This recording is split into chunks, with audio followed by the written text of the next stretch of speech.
Hello, everyone, and welcome to another horrific game. Sorry for the late start with being doing a wee bit of technical shenanigans and getting everybody together. But just for we start, I'd just like to say thank you very much to Brotherhood of the Dice and Infinite Monkey Tales and people therein. Will introduce themselves in a wee second for joining me on the channel as we have our first session of the Draconis strain, an alien RPG adventure. So. What I will do in a wee second, I will hand over to Delof, our GM for the evening, who will give a quick overview of the game, what's it about. We'll all introduce ourselves, and then we shall begin. If you're in the chat, just bear in mind we're obviously playing a game, so there'll not be too much back and forward. So just ask for a wee bit of patience in that respect. If I've got time, I'll send you a quick text answer or what, but obviously it's not the usual format, so just bear that in mind as we begin. And with that, I'll hand over to Brotherhood of the Dice and we shall begin. Oh. All on you, my good friend. Good evening. So yeah, we will be playing Chariot of the Gods, which is the first scenario in the Draconis strain trilogy of cinematic scenarios for the Alien role-playing game. So unlike a normal campaign, it's not necessarily about trying to survive and trying to advance. It's about trying to tell a decent story, and maybe somebody will survive. Maybe. So each of the characters, so there's kind of an like conflict system built into the game. So each of the characters has what's called an agenda, like a secret agenda, which is their personal goal for each act in the game. So each scenario is split into 3 acts, and at the beginning of each act, each character will receive a new agenda, which may be an update on their current one, or it may be something completely different, depending on how things progress. So these agendas are secret. They're not shared with any of the other players, so nobody knows what these agendas are. But each player should be working towards furthering or advancing that agenda, because at the end of each act, every player will be assessed on whether they've managed to achieve or at least work towards achieving their agenda. And if they do, they will be awarded story points, or a story point anyway, not 2 gems, just a single story point. So a story point can be used to make do things like make a reroll and things like that. And the story points are tied to the player, not to the character. So if that character should die, they could still be the player could still be awarded story points for what that character's achieved. If characters do die, they will get free pick of any NPCs that may be available. So first to die gets first pick. So first to die, just so positive. So what with that in mind, one thing to bear in mind is, like I said, the game split up into 3 acts. So as the act continues, kind of the action and the tension should build. It's, if possible, it's a good idea to avoid getting killed or putting yourself in a situation where you will get killed in the first act. Second act doesn't matter too much, but yeah. One of the things that can take you out of the game, as well as getting killed, is if a player instigates a player versus player conflict. If they do, that conflict, or at least the initial part of that conflict, is played out, but then that player loses the player who instigated it, they lose that character, and that character becomes an NPC. So it may be it may have to be a bit, if you've if for instance somebody had an agenda that was brought them into serious conflict with other characters, it might be advisable for them to plan the moment, time, take the time, buy the time, and do it, and make the move when it's most appropriate.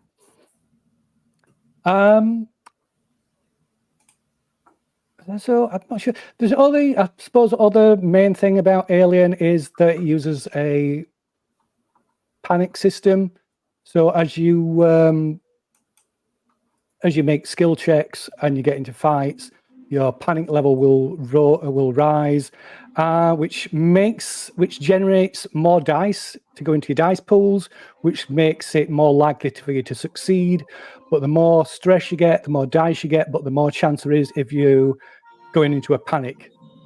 And panics can be contagious. They can trigger other people to panic, and so you can get into almost a cascading effect where the shit totally hits the fan. But because of that, unlike some games, you don't want to be making lots of skill checks. You're only going to be making skill checks when it's absolutely necessary. There might be an occasion where I'll ask for a player to make a skill check, and if for some reason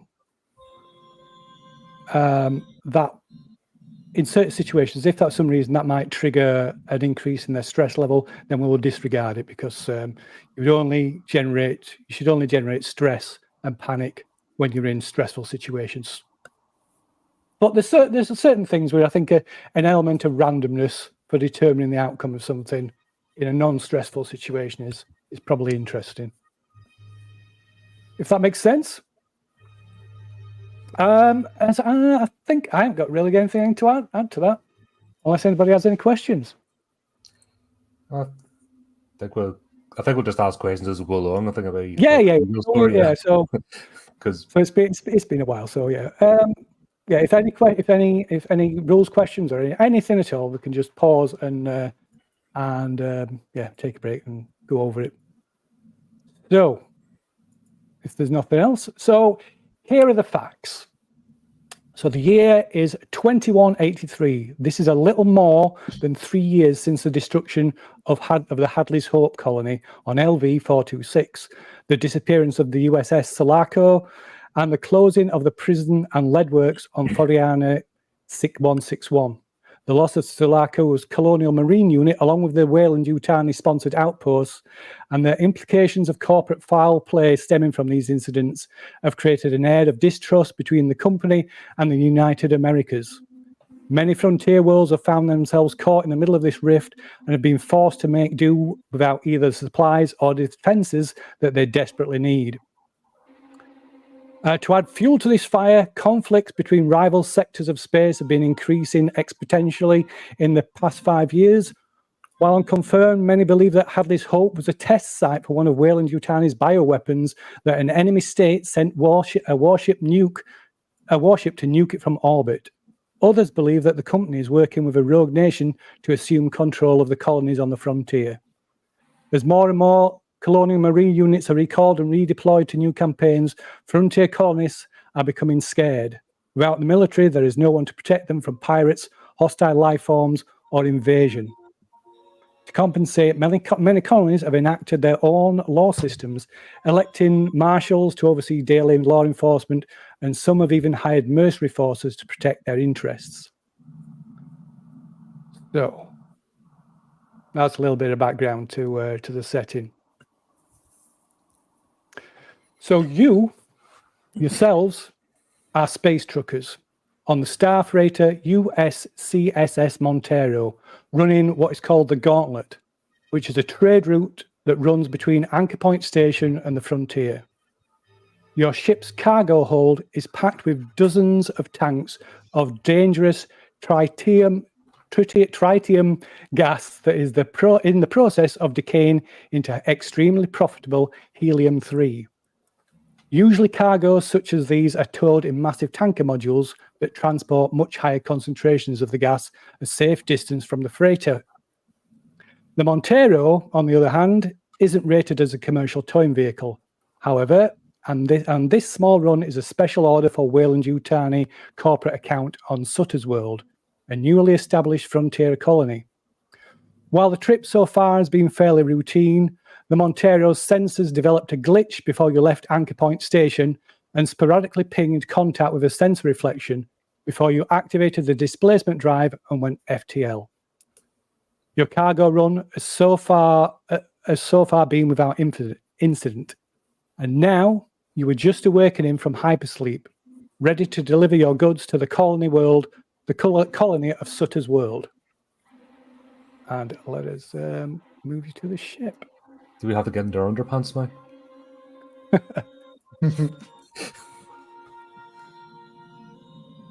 So, you wake up groggy from cryosleep, and who's going to wake up first? Well, can everybody make a stamina roll to see who's going to be the first to wake up? So stamina will be located on your skills tab. So 6s are successes.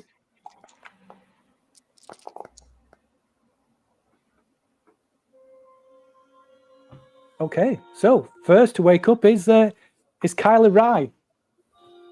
So you emerge from your cryopod, your head stuffy from the after effects of your sleep, and the rest of the crew are still asleep. The pods are open, but they're yet to stir. So, what is there anything you want to do? I think it's going to be the usual. Getting up, having a nice stretch. As I'm looking over the others, just rolling my eyes, like, staying in extra. How lazy these people! They just don't know, just can't do it. They're just not good for this job. Just staying in bed that extra couple of minutes, like it's really going to count. Going to go straight and get I'm guessing the coffee going. Need the coffee first thing. Okay, so yeah, you head down the corridor away from the cryopods and make your way to the galley, and hoping that the coffee machine is working this time. So I think we still need a roll from Wilson. Oh, I thought it rolled. Yeah, but Wilson's a company man, so he gets woken up, doesn't he? That's gets his coffee brought to him. Okay, so next to Stir then is Miller. So Miller, he climbs up out of his coffin, rubs his eyes, lets him the world come into focus a little bit, has a look around, see who's awake.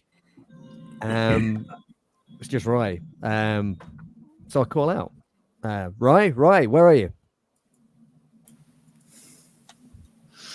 Oh, you just if the room's close enough, all you hear is just a sigh, just like, I'm in here. I'm in the kitchen. Yeah. You got the coffee on? Well, I'm trying. Okay, I climb out of the pod. Stretch. Gonna get dressed, I think. Okay, and you head on down to the galley, which is just short. It's only a short walk down the corridor. So next to Rise is Cham, Lyron Cham. All right, so he'll wake up, shake myself, scratch, start getting into my overalls. Right, better go down and check the cargo. So I'll go down to the cargo hold, make sure netting and all secured and nothing's shaking loose while we've been in hypersleep. Okay. Hopefully someone will have a coffee ready by the time I get back. Well, you're perhaps a little bit groggy and still unsteady on your feet after your cryo. And I might have taken the bumps my head in the locker when I open it, like, And it is usual to get a brief and a pep talk from the captain before you'd attend to any duties. All right. Normally, I like to check the cargo, just make sure nothing's come loose. Just okay. So that is So that is quite a way down the ship, because on the Montero, it's the same kind of class of ship as the Nostromo, but it's slightly different in that the bowels of the ship are taken up by a massive cargo hold where the tritium is kept, and that it is quite a trek down the ship because it's quite a big ship. Okay, I suppose I'll go to the galley first then and get some coffee. steal myself. Not that I'm railroading you towards a galley. Not at all. Like, don't go down the corridor on your own. Too early. None of us want to Don't speak to each bring other. the trap at the very beginning of the game. Okay. And last to rise is Davis and Wilson, who you both, as you open your eyes, you like squint at the fluorescent lights above your head, and you've just as the lights hit your eyes, you just got this piercing migraine headache that just sets your head thumping. The pair of you. This must have been the worst cry of sleep ever had in my life. Davis catches his tummy, rubs his tummy a bit, and as soon as he catches, grabs his clothes, doesn't even wear them still, and goes directly to the bathroom. And once he gets inside, he makes sure he locks the door pretty well. And then he goes over to the vest that he has in a pocket over here, right above his heart. And while he's half dressing up, he opens a little container, like a small bottle, a thingy, and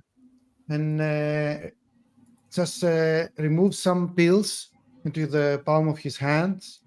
He seems to be counting them, and then takes only one of them and breaks it in half and swallows it. Oh, the stuff, yeah.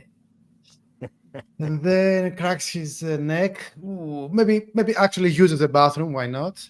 And then continues dressing and gets outside to see the others. Okay. And what about Wilson? Wilson opens his eyes, closes them again, sits up slowly and eases himself out the coffin. God, I hate this job. Runs his fingers through his hair, steps up and starts wandering off to find painkillers and coffee. Coffee first, I think. Okay. Righto. So, you all eventually congregate in the galley of the Montero, where you sat around central table, drinking coffee, drinking the crap that the company provides for you as food. And at this point, we'll introduce each of the characters, I think. So I think we'll go in order of seniority on the ship. So first, that'll be Captain Miller. If you want to give us an So Vance Miller is the captain of the USCSS Montero. He's 46 years old. He's been around a bit. He's recently been offered a lease to purchase agreement of the Montero by Wayland Yutani. And he knows that he needs some money before he can seriously accept an offer like that, because the engines here are on the Montero are not so good. So his best buddy aboard the ship at the moment is Davis. And you know, his least favorite person on the ship currently, of course, is the company man, Wilson. I'm not sure what it is about Wilson that rubs Miller up the wrong way, apart from the fact that he's a company man, and everybody hates the company man, right? Even the company man. You're self-loathing. Wow. Yeah. Get used to it, Flea. Yeah, I don't think I've got much else to say about him at this moment in time. Okay. Then next up, that would be the pilot. Yeah, that would be Lee Davis. Lee Davis is a 27-year-old male. He's the pilot of the USCSS Montero. And although he looks at least 10 years older, he's a scruffy fellow, usually pale, maybe a little bit of itchy and twitchy, and maybe not qualities you necessarily you want for your pilot, but he has them. He too is in desperate need of some quick cash, and he's a bit of a thrill seeker. Yeah, he's people who know him might even call him an adrenaline junkie. Maybe those who really know him they just call him a junkie.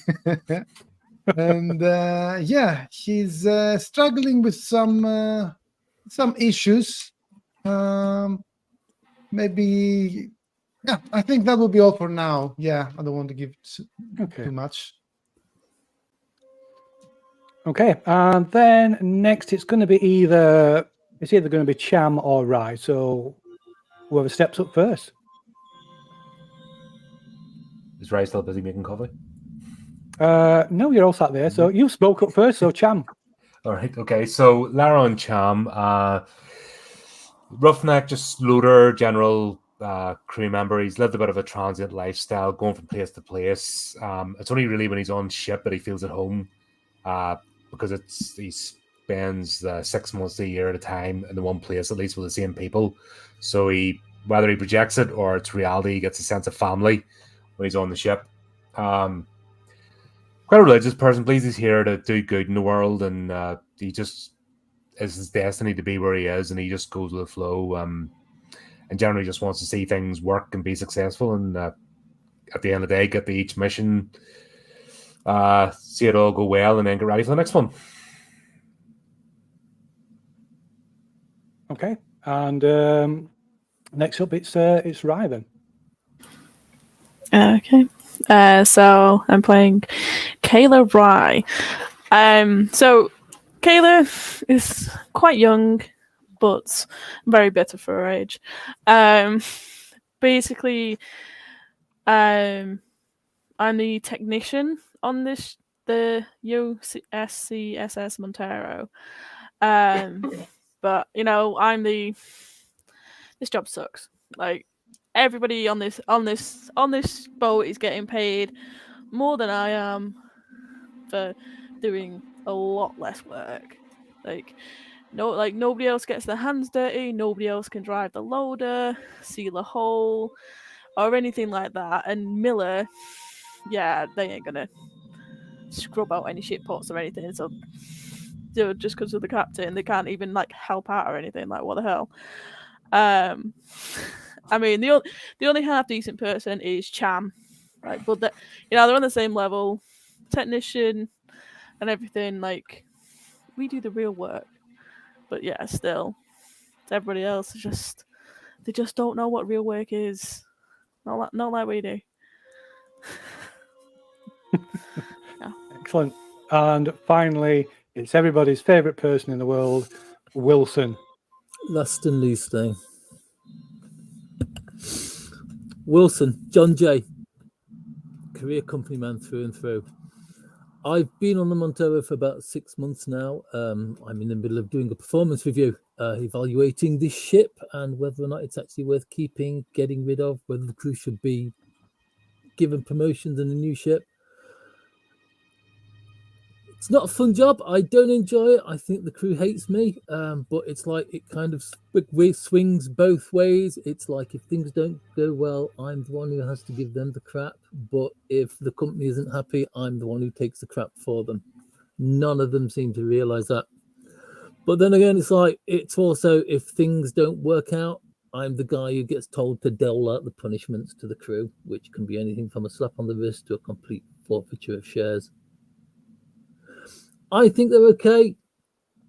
I don't think they like me. I don't think Miller will ever like me because I think Miller understands what happens if this review goes badly.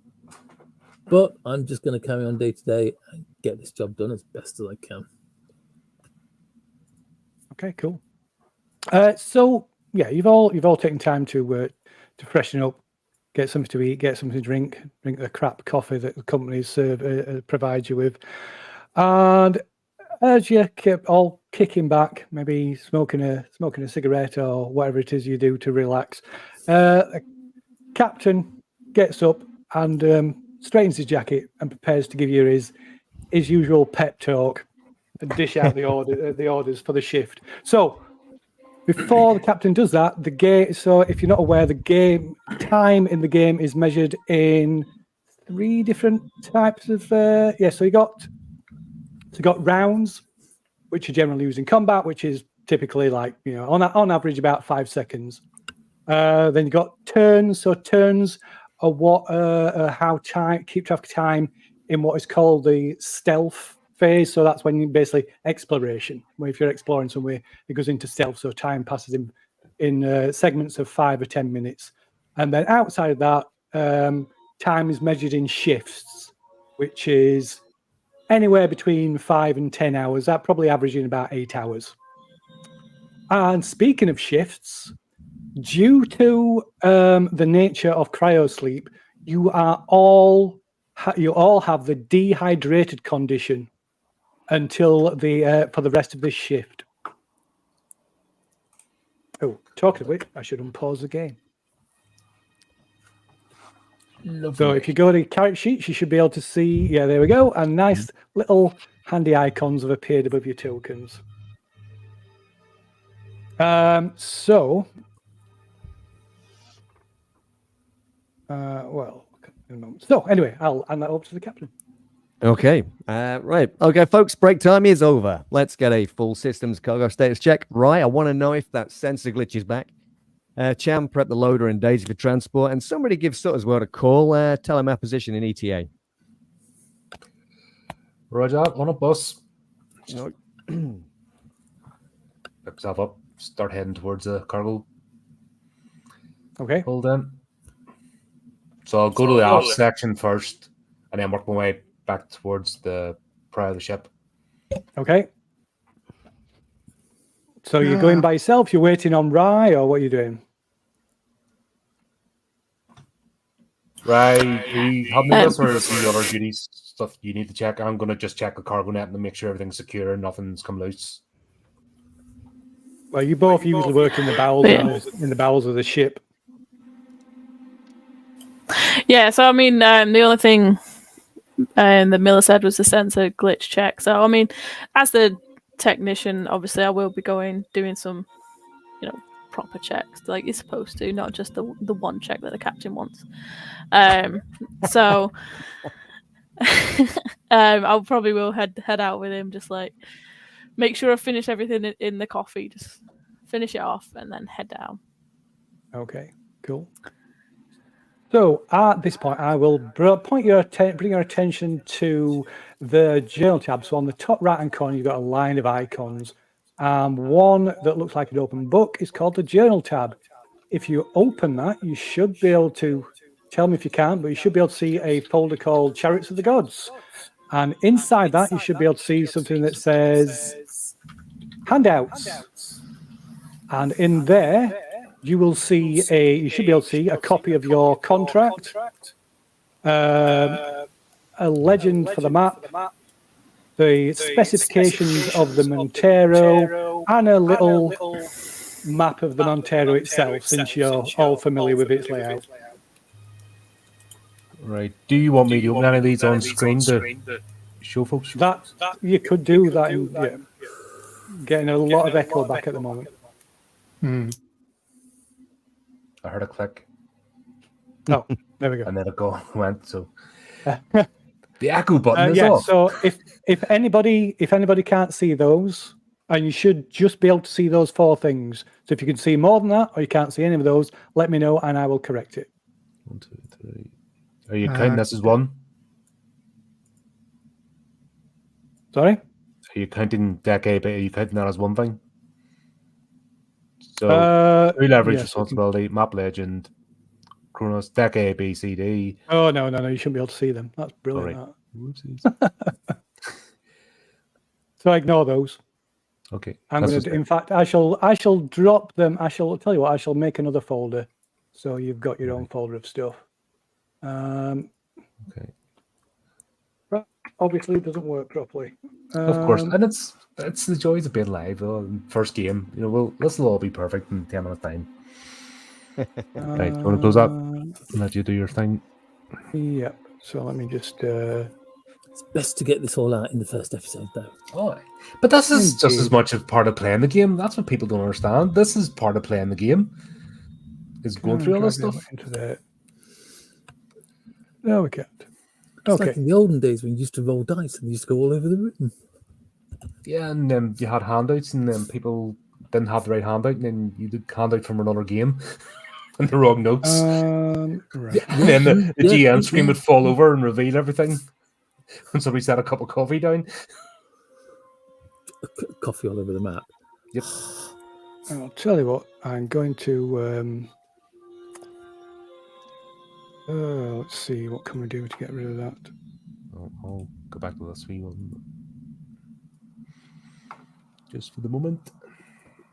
Sorry about this, guys. That should have worked, but obviously.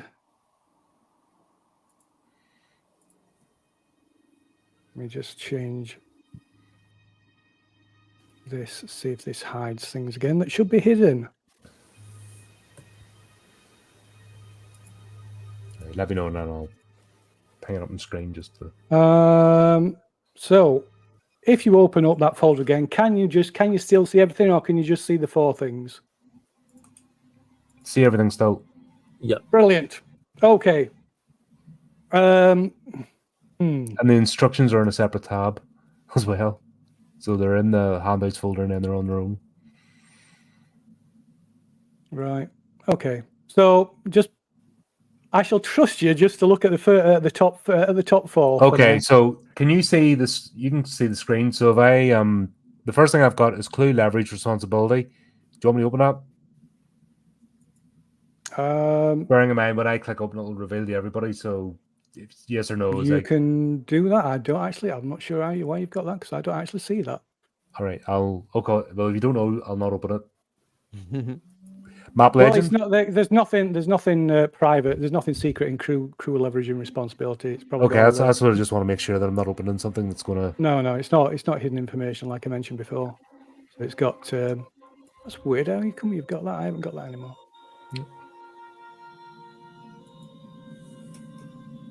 So basically, everyone's Right, I can. all I the see crew why. members, right? I see Okay. why. One moment, I can see it's created 2 folders. Oh, right up here is. Let me. What do you want me to do? Come out again? Just Just go out of it a minute. you work your magic. I will work my magic and in the try and edits, undo the it'll damage all that go Foundry has swimmingly. done. Okay, so if you open it now, you should be able to see. Oh, there's only instructions now. It's Yeah. going completely. Cool. Excellent. Now it's working. So you should be able to see the crew Player- leverage, Yep. the map legend, Yep. the US set, the sort of deck plan of the Montero. Yep. Excellent. Now it's working. And the operations manual. Yep. And finally, your contract. There we go. Right. So obviously we'll not open our individual contracts, so we don't end up getting in a fight over pay. No, it's all the same. It's all the same contract for everybody. you're all it's just a general overview of what the contract is. So there's the map legend. So the airlock, ladder access, what's that? EVA suit storage, medikit, escape pod, yada yada yada. So that's busy. What's plotted out on the map? It says Montero. So there's just scroll down. Nope. There's the layout of the ship.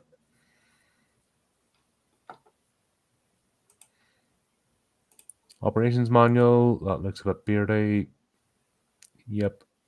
So that's probably all the jobs we have to do. So that's I'll take us about the first act. So it's just the operations manual, just like a general specifications and inventory of the ship. Gotcha. So And that's our contract. It's contract travel from. Oh, right. It says ship's contract.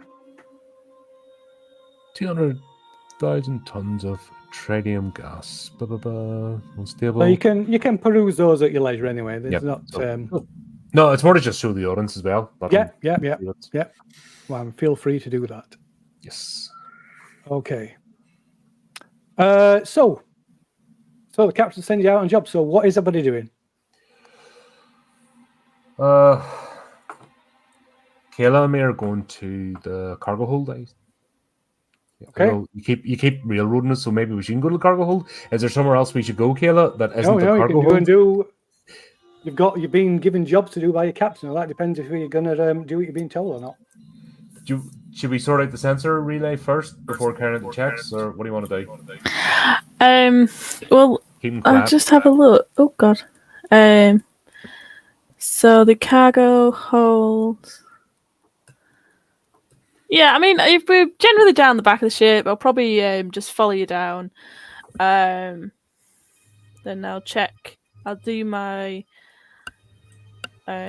just checks. Like as you're doing the checks on the cargo, I'll do the checks on the sensors and the panels and everything, just as we would usually coming out of cryosleep, just to make sure that everything's still running. Like nothing's, like you said with the cargo, nothing slips, that nothing's damaged, Yep. or No gas is about one to of the escape or anything. yes, nothing's doing what it shouldn't.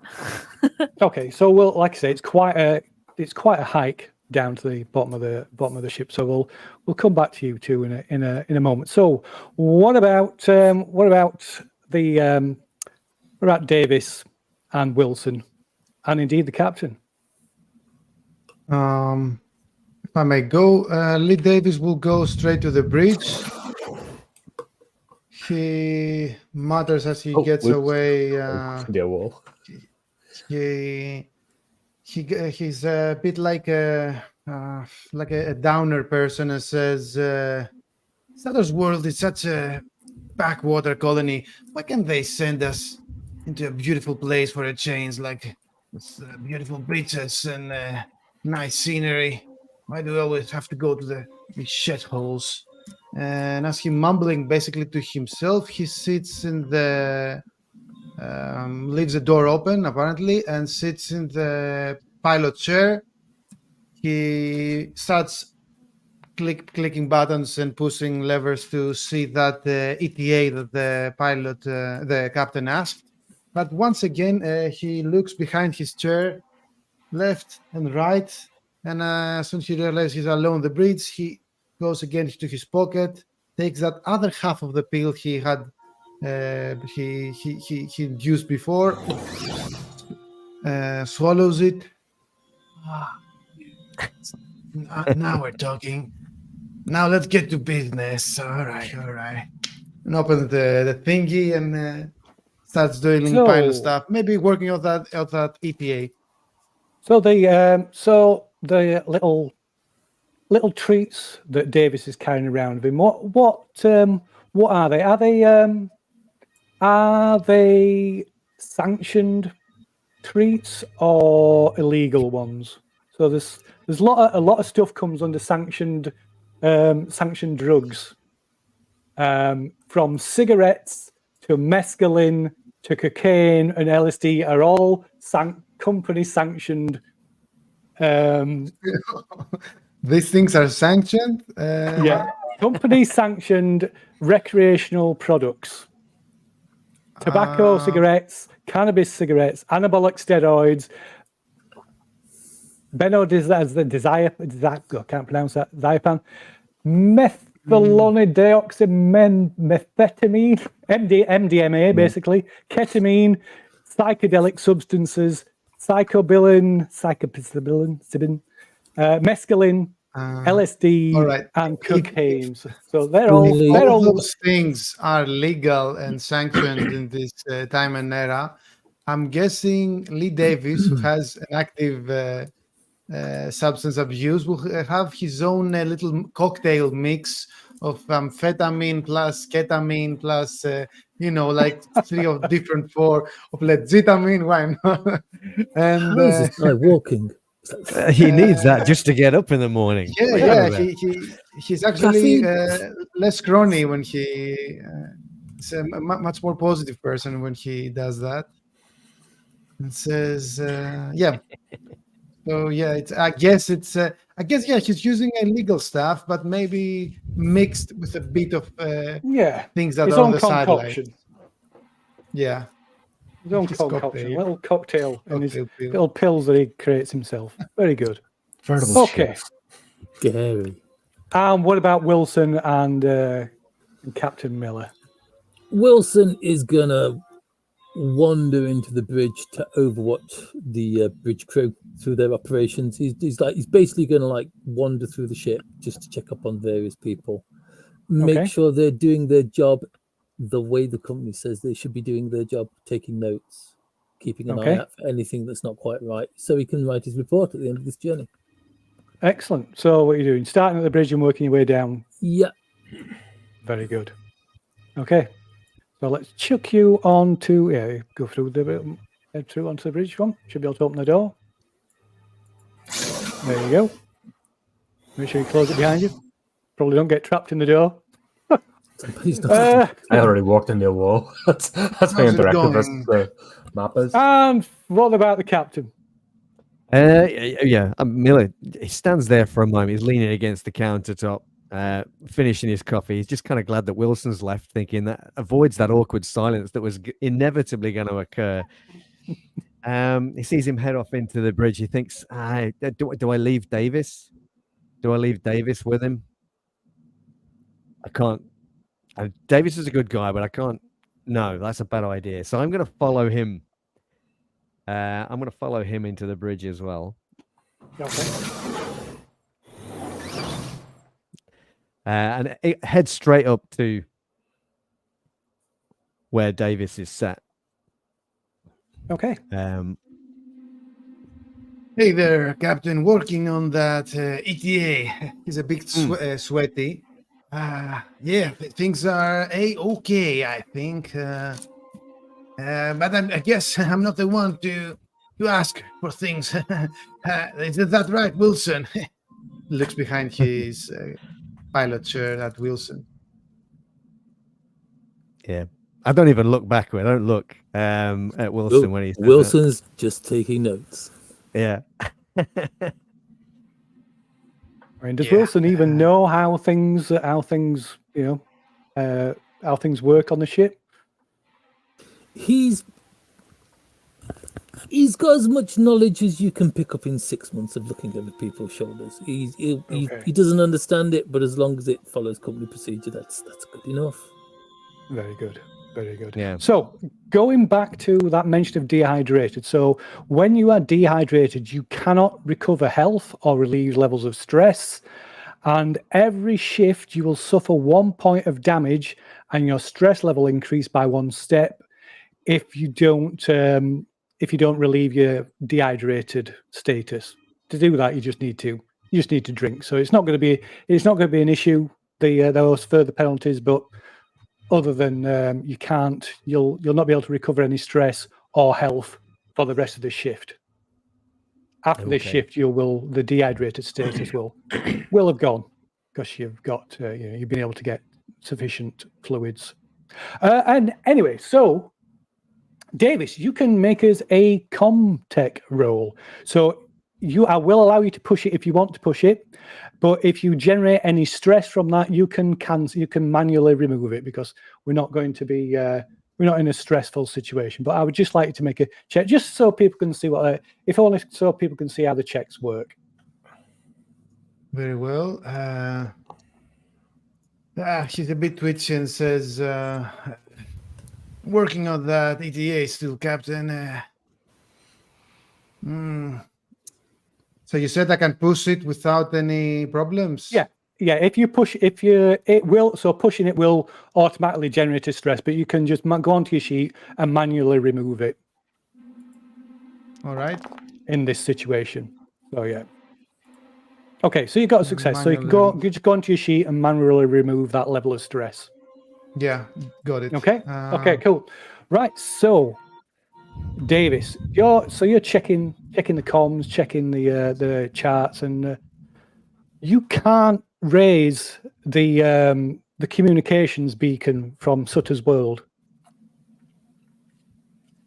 Actually, he has a lot of twitches and quirks and lots of energy. Has lots of energy, as you can see. Captain, it's actually a minor issue there, aside from our dehydrated asses. There's a problem with the with the comms from the colony. Yeah, as you can see, this thing should have been blinking, but it's not. I mean, is that an issue with our equipment? No, I guess you're gonna have to go through. What's his name? What's her name? Right. Yeah, Larry for that. But I think it's coming up from that colony that we're heading on. Yeah. Oh no, I mean the whole colony doesn't just disappear overnight. There's got to be an issue with our comms. I'm going to hit the internal comms and answer. Hey, Rye, would you mind taking a look at our comm system, see if we've got any problems? It's on the checklist. I'll get to it. God, not even 5 minutes on the shift and we're getting interrupted already. God. I mean, we know what we're doing. It's fine. We've only done this every day since we started. Come on, man. Trust us. It's not like we don't want the ship to work. You've got to have a reason, for the titles. That's all it is. Right. I was gonna go carry the checks. Do you need a hand? We'll get these sensors done, keep us off our backs, and then we'll crack on. He's just gonna keep yapping and interrupting us. We'll not get anything done. As long as they don't come down here, this is not his space. But yeah, we'll get the. I'll check the sensors. How's it going? First. Have we got those sensors worked out? Like we'll attach them to them in hypersleep. Remember we were talking about that, and then we know where they are. So you can use one of the terminals to do kind of a preliminary check of the systems. I mean, if there's any faults, you'd have to actually go up to the bridge and make repairs and things. But you can patch into the system, and check, run a system check from one of the terminals. There's terminals scattered all over the ship. Yeah, I'll use one of the terminals down here. It's just anything, as long as I can, to not go to the bridge. Okay, so that will be a Comtech. Again, I will allow you to push it if you want. If you generate any stress, just remove it. And Cham, you can make an observation check as you're checking over the cargo, the tritium, however you pronounce that. Again, you can push it if you want. Okay. If you generate any stress, just remove it manually. Let's push that. Okay, cool. Right. So as you wander off down the rows of these huge tankers, like massive tanks of this gas, each one is probably about the size of a small truck. Only way to move them is with the new power loader that the company provided for this shipment. And of course, just to one side in one of the bays is Daisy, which is the flatbed sort of shuttle that you use for transporting cargo between the ship and like orbital stations for offloading cargo. So Daisy is a bit battered and worn and old, and could probably do with replacing. But she still serves a purpose, and she's got. Don't replace Daisy. She's been with us for years. She's still got life in her. Don't be so mean. So, like I say, it's like a shuttle, but it's got a big flatbed. It's like a big flatbed on the back, and the cab is a pressurized cabin and can accommodate up to 3 people. But anyway, like I say, you're going down checking these canisters, these containers, and they've all got readouts on them, and something's a bit off. So the way it's set up, the tritium gas slowly decays and changes into helium-3, and by the time you reach Sutter's world, it should have completed its transformation. But looking at these, they're not even halfway done. It's still halfway through the process. Kayla, can you just give us a ping to see where we are? This thing looks as if we've only been in hypersleep for half the time. What? That can't be right. No, exactly. This would be nearly done by now. If we come out, we haven't come out of hypersleep early. Huh? Is that why we can't use the colony? Is that something I could check, or maybe do it as I'm using the So you can't terminal? check. You have to check the charts from the bridge. Ugh. Can I check from here if there's anything up with the cryo chambers? I'm going to. So I don't have to go to the bridge yet. I'm much you over can it, check. sure. What's, Again, you can the check. readings. You can check the status of systems remotely, but you can't if there's any sort of direct intervention needed. Then you'd have to go to the actual place. Can they Yeah, I give think, us a check on the if- astro map from the bridge? If you just call up to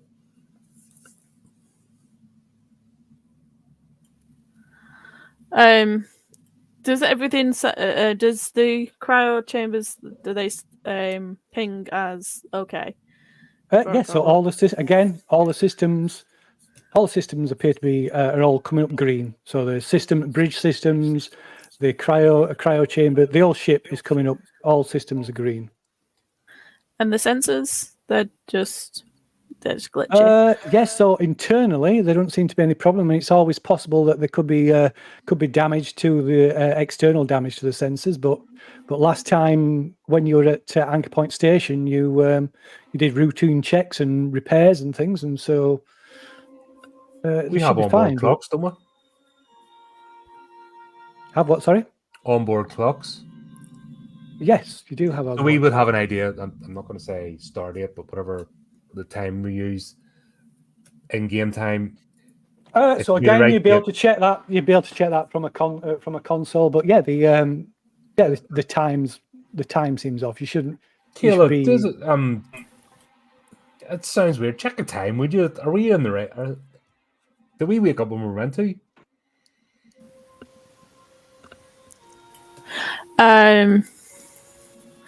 So yeah, as I'm checking these systems, obviously I'll mention to Champs like, all the systems seems to be fine. Even the cryo things seem to be fine.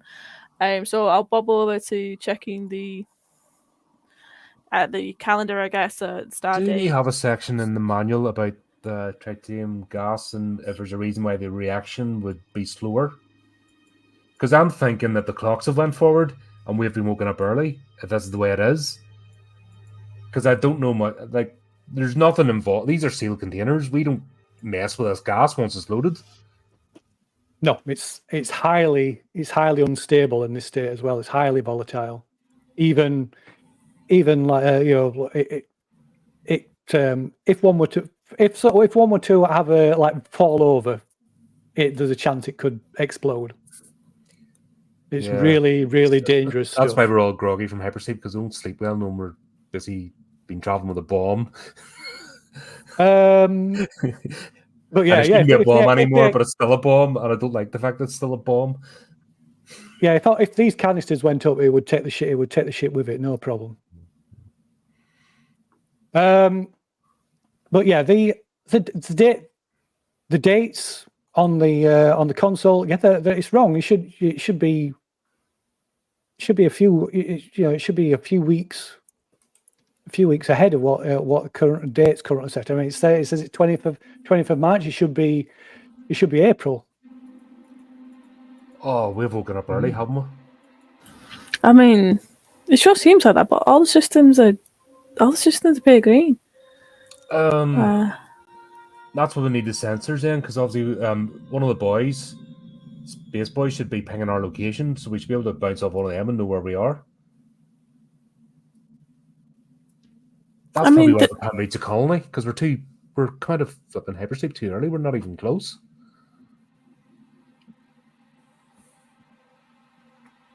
At this point, I'm gonna open comms to Miller, and just be like, right, I've done the checks. Everything's pinging back green.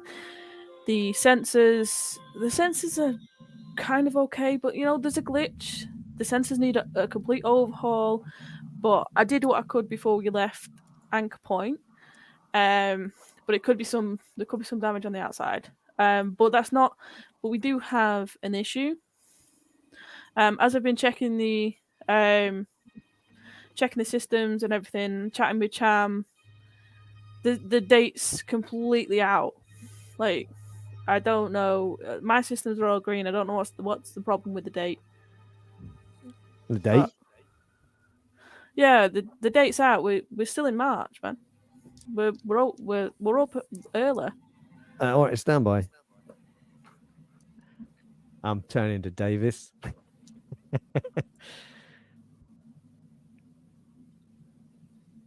What's going on, man? Where the hell are we? We are on track, but indeed we are like a month behind schedule, I guess. No, I don't know if that. I don't think we're behind schedule. Actually, I should ask the game mother to clarify that. Yeah. What's that? Sorry. So we're waking up early. So are we like behind schedule, or what exactly is going on? Well, if so, according to Rye, you've woken up at least a couple of weeks early. So yeah. Well, you're not behind schedule. You're just not at your destination. It seems to be early. In fact, going over to located on the bridge, you've got your navigational charts, like a holographic navigation thing where you can pull up all the charts, and you pull the charts up, and it takes a while to have a look around. And pulling the charts up, you can see like a ping on the charts, and a mother plots the course from Anchor Point to Sutter's World, and the ship is currently just in the middle of deep space, about halfway between your destinations. And do we have any idea what would? Are we out of? No, we're we've out drank of all the FTL? coffee. This is terrible news. Oh, starve the meltdown. You call that coffee? So, are we out of FTL at the moment? I guess? Yes, it's dropped. So- Ship's dropped out of our FTL. Yeah, just on cruising. So I back on the comms to Rye. So there's something wrong with the FTL. Are we just been kicked out of hyperspace? So the speakers crackle to life, and Mother, as the voice of Mother comes over the speakers, interrupting you, is all crew, incoming ship detected. And suddenly the sensors on the bridge start pinging an approaching ship. Oh. Just Okay. just all of a sudden it's just there, almost on top of you. Do you want to hail them, Captain? I want to take evasive action.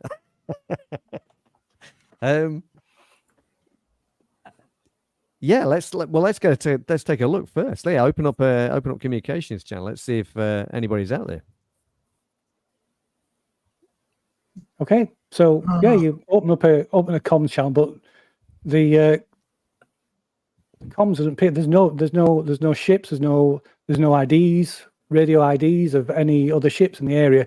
And as you're searching, trying to search through the comms, trying to like pick up any ship IDs, the sensor just like glitches, and the ping disappears. It looks. Oh, So- son of a bitch. This will play this. So this is almost exactly what it did before you left Anchor Point when it were glitching and playing up. I mean, it's those goddamn sensors. The sensors have detected the glitch, knocked us out of hyperspace. Knocked us out of Oh man, FTL. I mean, Son of a could be bitch. they could be like pirates, you know. They use some tricks like that. I don't see an official distress call. Maybe we should. Maybe I should broadcast a signal about who we are and I don't know if there are pirates out there, and I'm doubtful. I don't think we want to be broadcasting our position to them. Yeah. That's wise. Right on. Yeah. So how we handling that then, Captain? I don't know. I hit the comms again. Roy, did you check the sensors? When I'm using the terminal, is there a way to like show, like to prove Transfer I'm things. getting a Yeah, you good can reading back? you can transfer things between terminals. Yeah, so if you Yeah, so without any word, I'm literally just gonna ping that straight to the bridge, and just there's the That's off report. screenshot. Oi, I'm doing my job. Fucking shut it. It's the- Sorry, go on. I was gonna say once I've pinged it, I'll wait a few seconds and then just come through the comms like, do you need help reading that? All the Yeah, very systems are funny. green. Yeah, well, it seems that we had a sensor glitch here, which is what's knocked us out of FTL. So, I according to all these systems and all the checks, I even did repairs before we left Anchor Point. These sensors, man, they need an overhaul. I've done what I can with them, and I don't see where this glitch is coming from. Unless you want me to get out and bang it in the right way or something, I don't know. stand there with the antenna, left a bit, right a bit, standing after the rest of the trip. By the way, I make these motions to Kayla while she's, because I know she's wound up, so I like stand on one leg and stuff and just make funny motions with right. so yeah, so what's Wilson doing at this point? I've been sitting there listening to the conversations coming in over the intercom, like taking notes. But it's like he's frowning at the moment because it's like the technicians say there's nothing wrong with the. They say there's nothing wrong with the sensors. The sensors seem to be working fine at the moment. Mothers aren't one to make mistakes. If there's something out there, if she says there's something out there could be something out there. She's dropped us out of hyperspace for something. So I'm going to approach the care. Captain, what seems to be the problem? the problem is this tub of shit you're trying to sell me. It's like I'm not trying to sell you anything, Captain. I'm just a liaison. What's going on? I man? just It's look like, around at him, look him up and down. Yeah, sure. a shrug. I don't know. Mother's detected something on the sensors. She's dropped us out of FTL. And we can't find anything. There's nothing out here. There was a glitch. There was a glitch before we left Anchor Point. Rice says she's fixed it, but I guess it's still with us. So what? There's nothing on short range. There's nothing on long range. There's nothing on any range. Unless you want to go take a look out the window. I'm totally going There to is take a an look out the observation window. window on the bridge, by the way. All of us.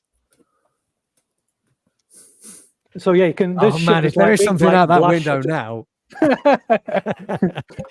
So yeah, you can raise the blast shutters on the observation port, which is like a big, heavy, thick glass, essentially a big window. And there's, I mean, obviously you're limited with what you can see directly in front of you, but there's nothing. There's nothing there. Yeah, there's nothing there. And then Mother's voice comes over the speakers again. Attention, Captain Miller, report to Mother Chamber immediately. Oh crap! Uh-oh. Don't like the sound of that. Looks like Mother wants a word with you, Captain. Yeah. Okay, go on. I'll sulkily head my way down to the Mother Chamber. Okay, so access to the Mother Chamber is granted only with a special passcode and a key card, which only the captain has. If something were to happen to the captain, then it's passed down the ranks. But officially, nobody else has access to the Mother Chamber. So I will, at this point, ask everybody else to take off, remove their headphones, and I'm gonna refill my tea, so BRB. Okay. Sounds like a good moment for a brew break. Done and done. yeah.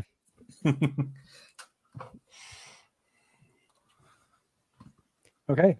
So you enter the like pristine white mother chamber, which is like just surrounded by decks of lights, and in the center is this one single console and computer screen. And sitting down and tapping in your passcode, the screen sort of comes to life. Ooh. And on screen is line by line on screen, and it says course interrupt, automated distress signal detected, origin unknown, designation unknown, signal unintelligible, transmission channel frequency 55XJ48 #QR13, data transferred to bridge access terminal, triangulate location and trace to source. Company policy dictates the crew must respond and investigate. Failure to comply will result in loss of shares and voiding of contract. Please refer to your Wayland-Yutani contract. Son of a bitch. Okay. There's no other information. That's it. That's it. There's this. Okay, but it sent the information we got has been sent to the bridge, so we may be able to actually try and. Okay. So it sends the transmission, the frequency that you need to check on. So I shall put that into the chat. Yes, let's have that in the chat. Okay, so people can, if you're back, you can. There's a problem. People can't hear us now? IPEX when you want us back. Yeah.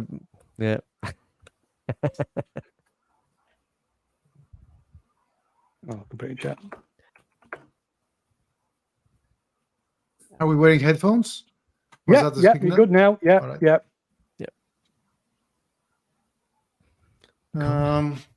As soon as Captain went inside, I turned to Wilson. I said, "Hey, Wilson, maybe by any chance you know if the price of helium-3 might have dropped since we left the Anchor Point station? Because I really need that cash. I really need that job, man."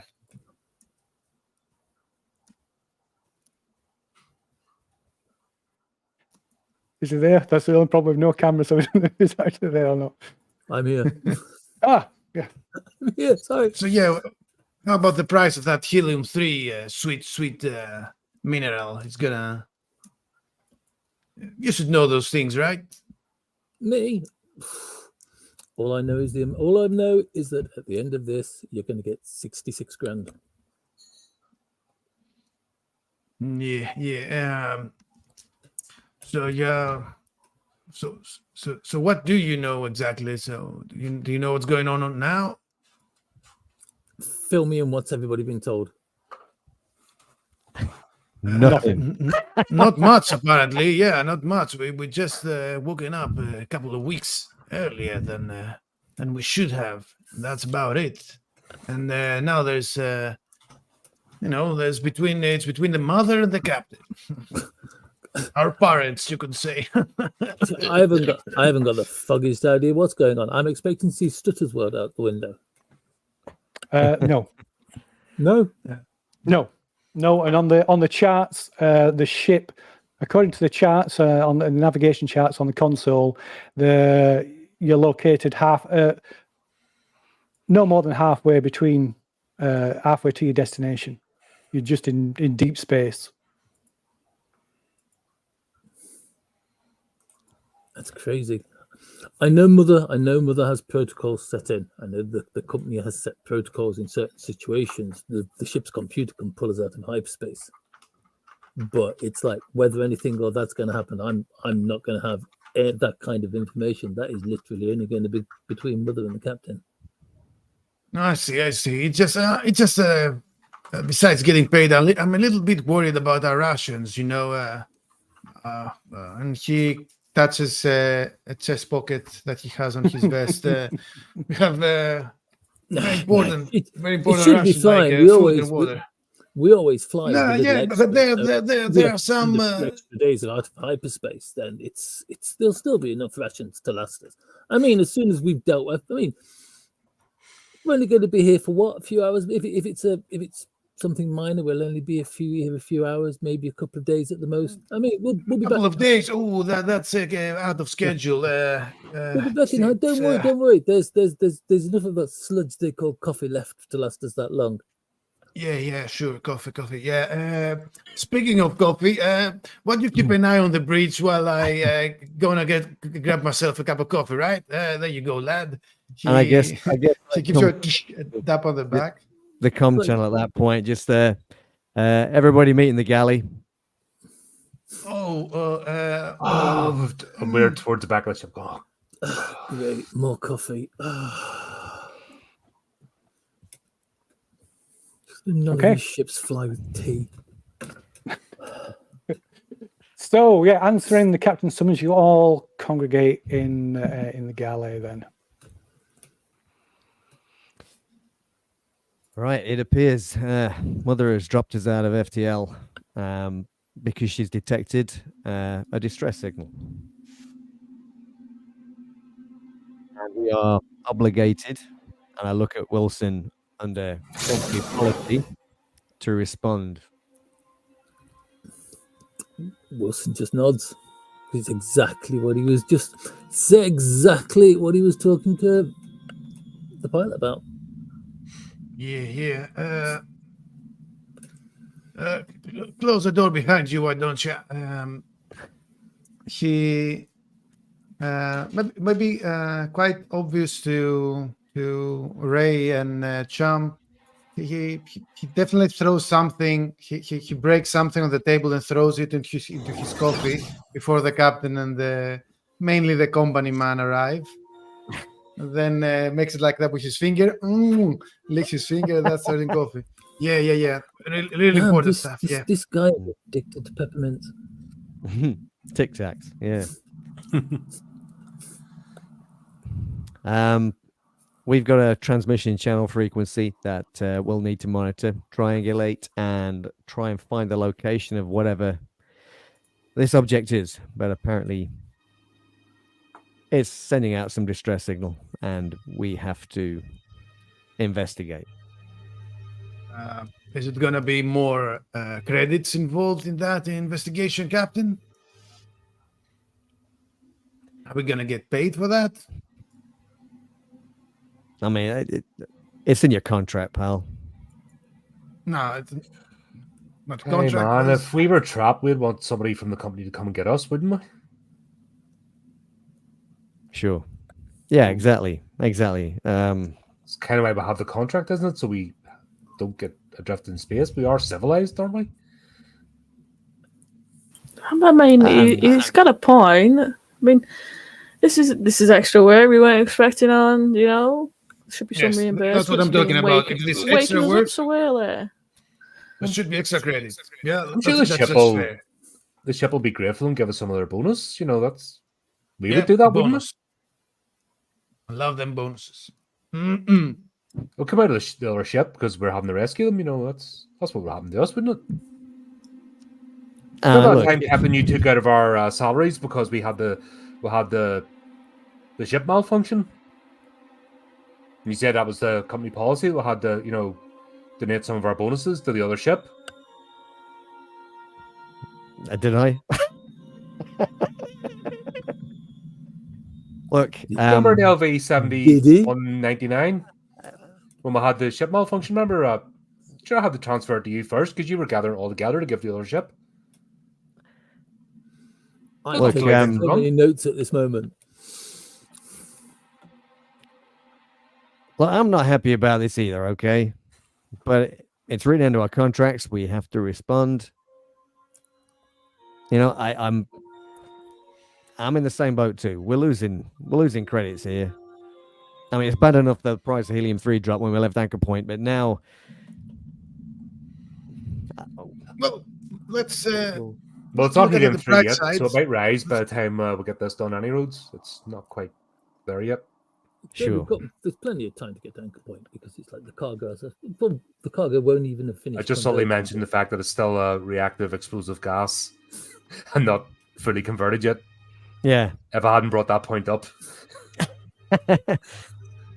Well, Okay. let's just hope that Davis doesn't give us too many bumps then. No bumps out of me. My hands are steady. His hands are obviously shaking.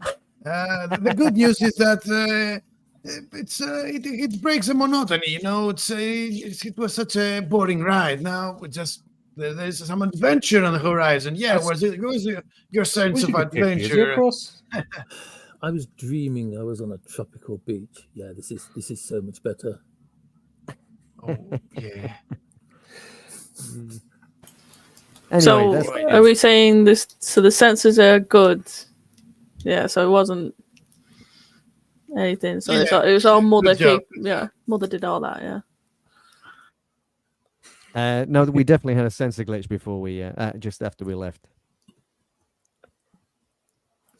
But you fixed it right? So there's no problem.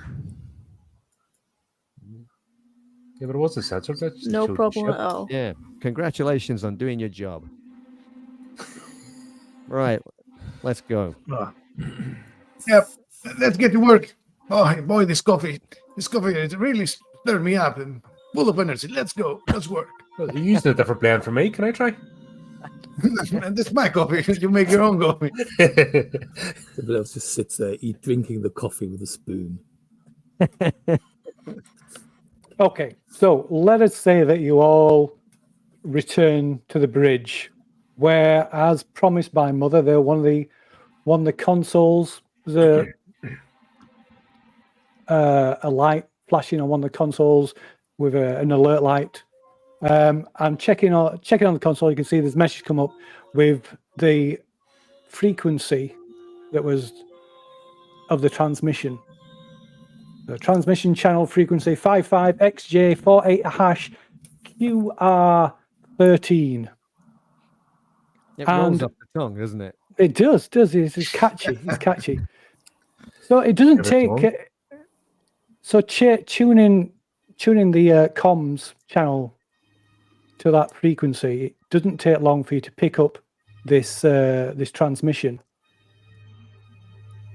So there's two things. There's a distress. There's the actual distress beacon that sends like an SOS kind of repeating signal.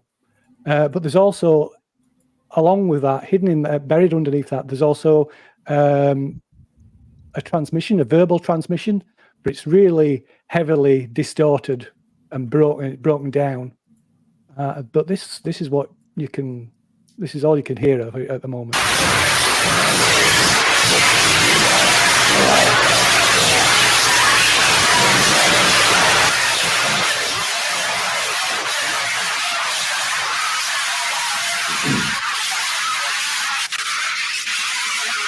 I'm not hearing anybody screaming. I'm not hearing any gunfire.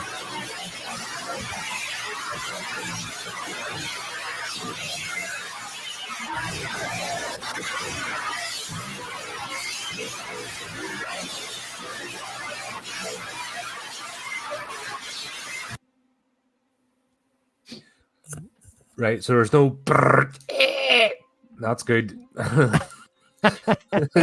Yeah. That was a pleasant bit, yeah. Wilson just kind of like squidges his ear with his finger and shakes his head. And that's on repeat. Yeah. Along with the actual beacon, which is this.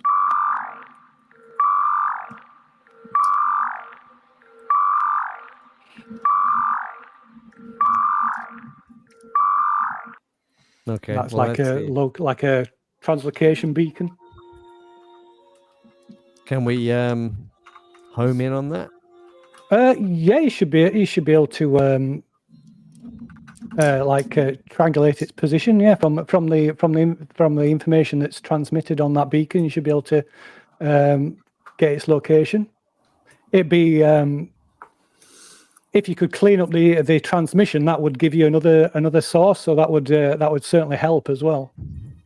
Who would be best to look at cleaning up that? Well, it would. That be... It's a comms thing, so anybody with decent comm tech would be the best. Yeah. Best equipped to do with that. You think people on the bridge, who are steering this thing, would have all that skill? I've got a comm tech of 1. Congratulations. That makes you the winner. It's the most stingy thing, most skilled contact. Oh, so yeah, see, possibly the pilot who's got the best comms. I know who it isn't. It's not the pilot either. Your technician's probably your best bet. Hello. That's their job. I don't want to give it to her. She'll just bitch and moan about it, and demand more shares. Yeah. Okay, I'm gonna try. I look at Rye, who didn't see this coming at all. I know this isn't your thing,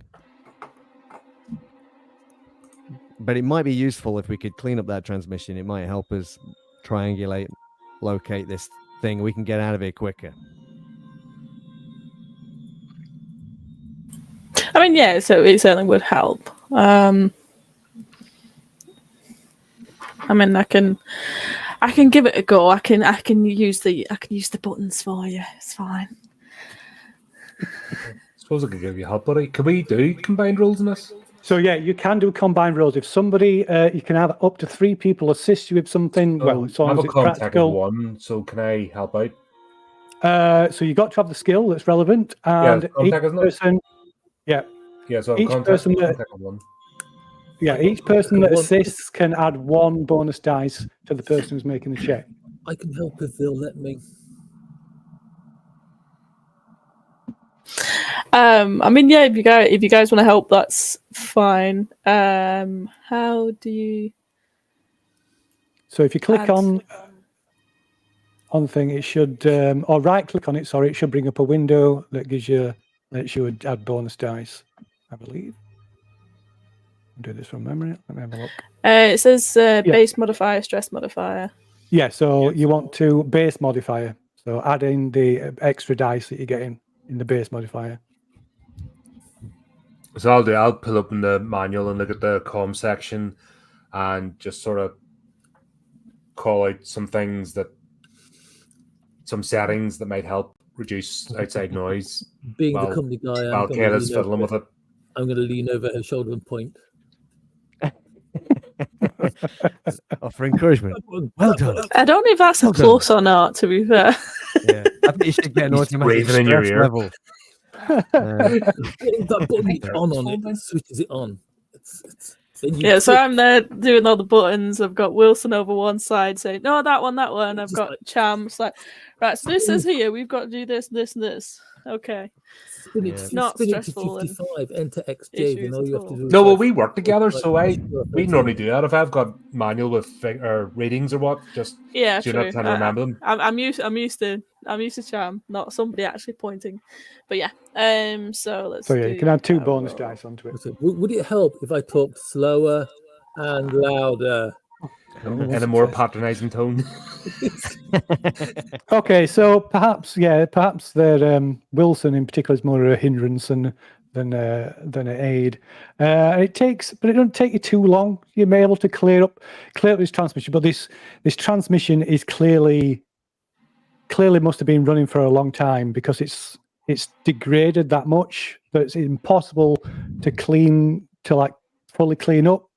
And this is about the best you can get, which is still pretty unintelligible.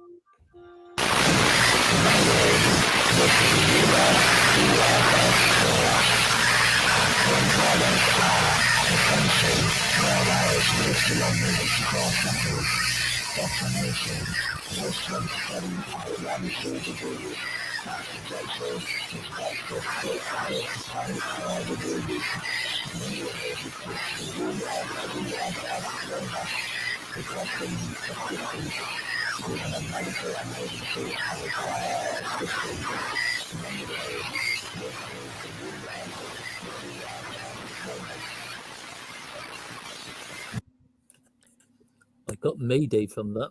Yes, Okay. I heard UNCSS something. Yeah, I Novak, heard was Mayday it and something? maybe frequency at some point. Yeah. Novak Crow something. Yeah. Okay, so Mother is able to like pull up, extract what she can from it, and brings up a transcription of what Oh, is this of the like transmission. Google? What do you call it? The subscript on the YouTube. Oh, USS Crow. Blah, blah, blah, blah. Blah blah blah.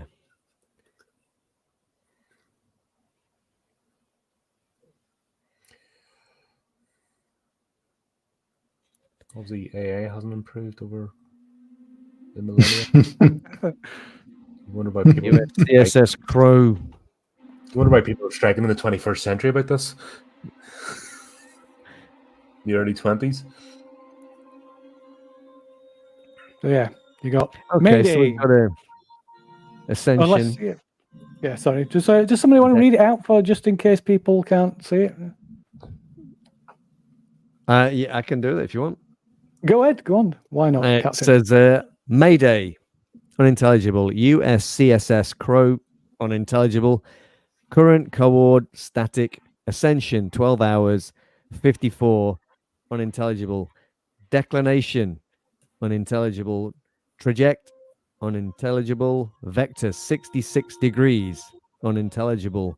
Day, unintelligible. Requesting assist, unintelligible. Medi, unintelligible. Emergency and require your unintelligible stance. That must be require urgent assistance. Medical assistance? Medical. Is that a medical emergency? Maybe. How long's that been? So they're probably all dead. So can we write this off and mark it as a salvage point and then come back? No, I couldn't do that. No, that's not right. What am I thinking? I've been hanging out with Wilson too much. He says, watching Wilson write Company something down in his regulations little say- notebook. Company regulation says we've got to go in whether there's a chance of survivors or not. Even if it was a burning wreck, we'd still have to check it out. I mean, he said, But I what mean, is Wilson, he what said it is was a medical emergency. We're not equipped to deal with anything like that. We We've could got be to putting the crew in danger. Theirs and ours. We've got to work in Mad Lab. We've got to do what we can. Didn't someone say earlier? It's like we'd want them to do it for us. No. God damn my character. Yeah, if we all agree that nobody said that, we can convince Wilson. Can't that he I've got misheard. my character has a conscience. I suppose the first thing is we'll have to get visual on the ship, or we can't do anything anyway. We have part of their trajectory, like we have at least like the vector 66 degrees. We can work with that, and maybe with Mother's help, Now, if that signal's narrow cleaned up down the enough, rest. if that Yeah. signal's cleaned up a bit, we can use that to help triangulate. Yeah, so with that, with the information from that transmission and the distress beacon, it'll be make it much easier to get a lockdown the location of its the origin of the signal. How far can we travel before it's a danger to us? As in taking us too far out of our route? Well, Is that a question? Taking us Is that a game of question? skill and say, you know what I mean? Our supplies and energy, etc. If we go too far off the path, are we never become a second casualty? I figure that these kind of ships, we must be geared up for possible Mayday situations itself. And we've probably got plenty of supplies and stuff on board, right? Just in case something bad happens to us. And I'm sure it won't. And I'm sure we'll never need them. Of course, the company looks Okay. after us, make sure we're all safe. That's a glory to work for you, autonomy. Core. Hmm. Okay, well you've got coordinates there, Davis. Let's go take a Okay. look. Yes. The coordinates. Let's do that. Okay. Most definitely. Yeah.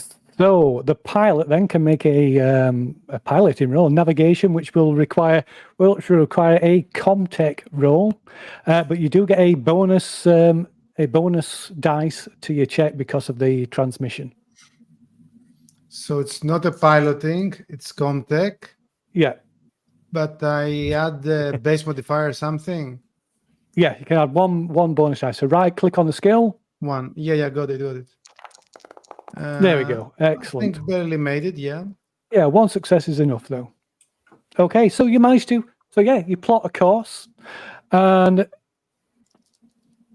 punch in the coordinates and trigger the displacement drive to make a. So it'll just be a brief jump. Not be going, still be going sublight, not be going top speed. It should only take you about half an hour.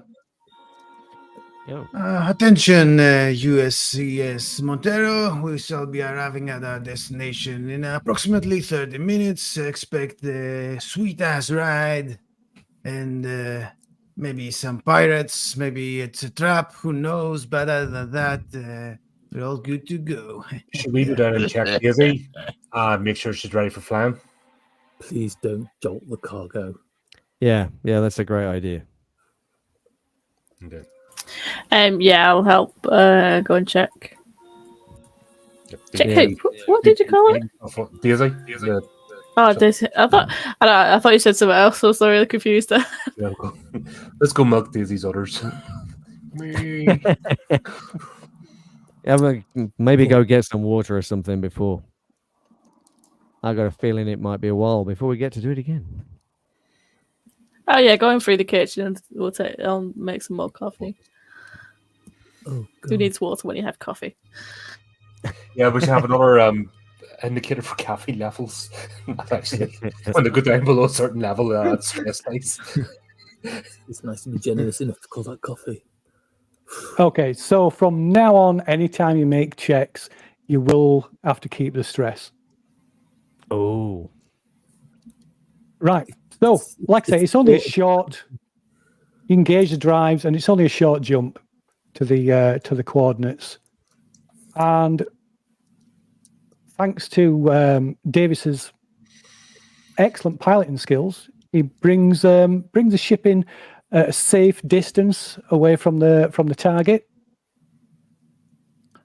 And coming alongside and kicking on the floods, you see, to all intents and purposes, a ghost ship. Something out of the history books. Oh. As the floodlights pan along the side of the ship, you see the name USCSS Cronus, which you've all heard the stories about the Cronus. It's a Wayland SEV M3 Hyades class spacecraft that was launched back in 2110, and it's been missing for 3/4 of a century. So you can see the ship's running on minimal power, with all the exterior and interior lights are off, and the only sign of life that's coming from the ship is the repeating SOS signal. And this is let's see, that didn't work. That button didn't work, so we'll have to find it somewhere else.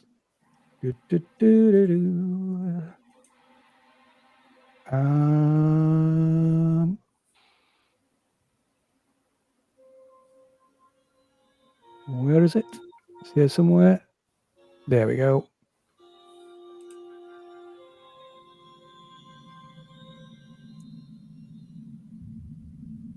This is what you can see out of the observation port. Wow. So the ship is clearly been in space for a long. It's been mission for 75 years, and as you glide past, you can see the hull. There's a few areas where there's hull breaches, and it's also pitted with pit with the signs of being hit by being caught in a micro meteor storm as well. It's just like damage up and down the entirety of the hull.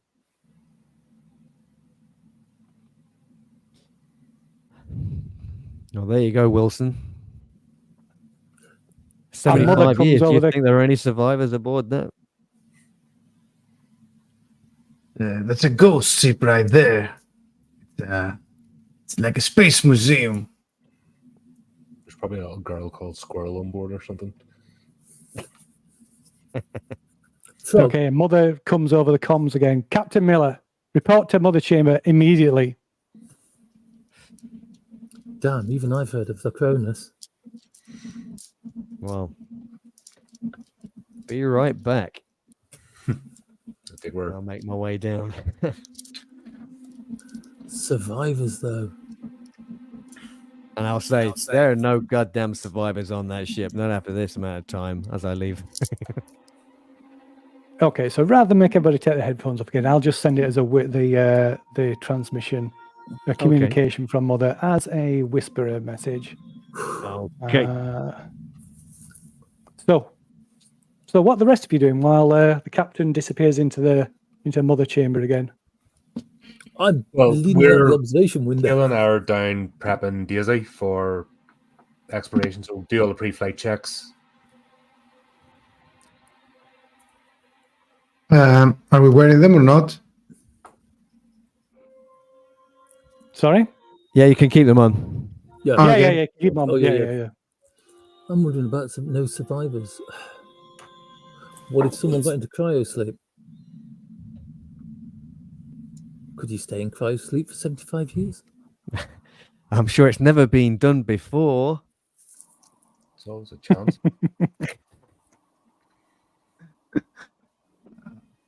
Yeah, maybe the energy is just enough to keep it steady. What I'm thinking of is we're basically like we might be famous for discovering that ancient piece of relic. You know, it's maybe there will be a handsome reward after all for finding this.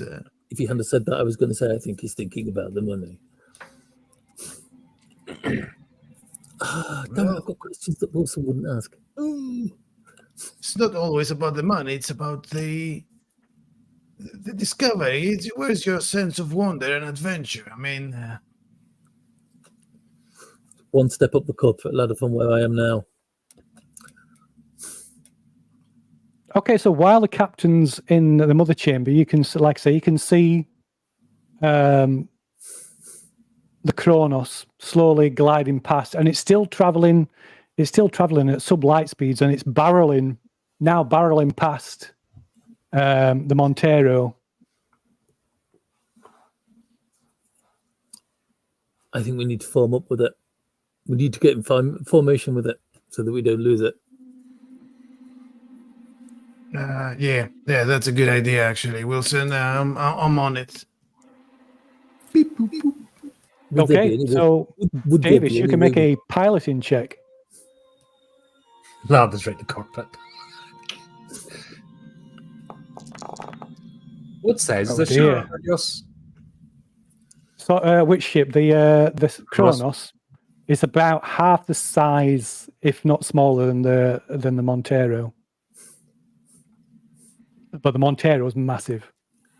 Do we call up any information on the Kronos on the computers? You can try and pull some up on the consoles. Yeah.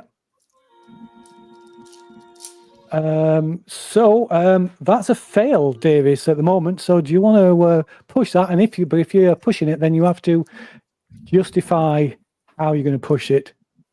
What you're doing. Maybe take into consideration your unique traits and character quirks. He's twitching his arm. It's a little fella. He's getting away. It's difficult actually to coordinate it. It's a lot of math and physics. Yeah, I don't have to explain myself why this is not working. No, But I've never piloted a ship. I understand. Yep. yeah, it's much more complex than working on a desk job and reporting to Wayland. It's a form of art. It's not exact science, actually. Yeah. Okay, so as Davis is talking, the Montero starts to veer towards the Kronos. It looks like it's on a collision course at the moment.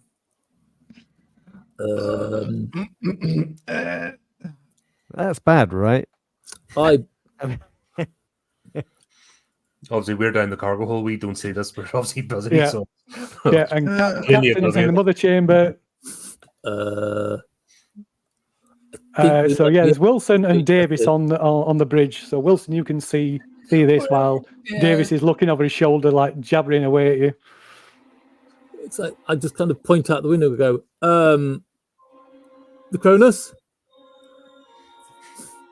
Yeah. A bit closer. Right, so it just fills the entire observation window at the minute now. Wilson at this moment is kind of making chicken noises.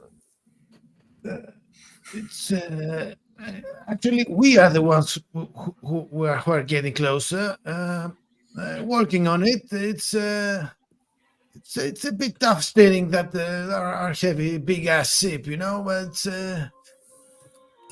oh boy. Okay, so perhaps the captain emerges from the mother chamber as well at this point, and so you can see the Montero just heading straight towards Davis.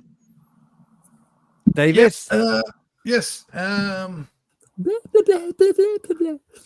There's nothing to worry about, Captain. The situation is under control.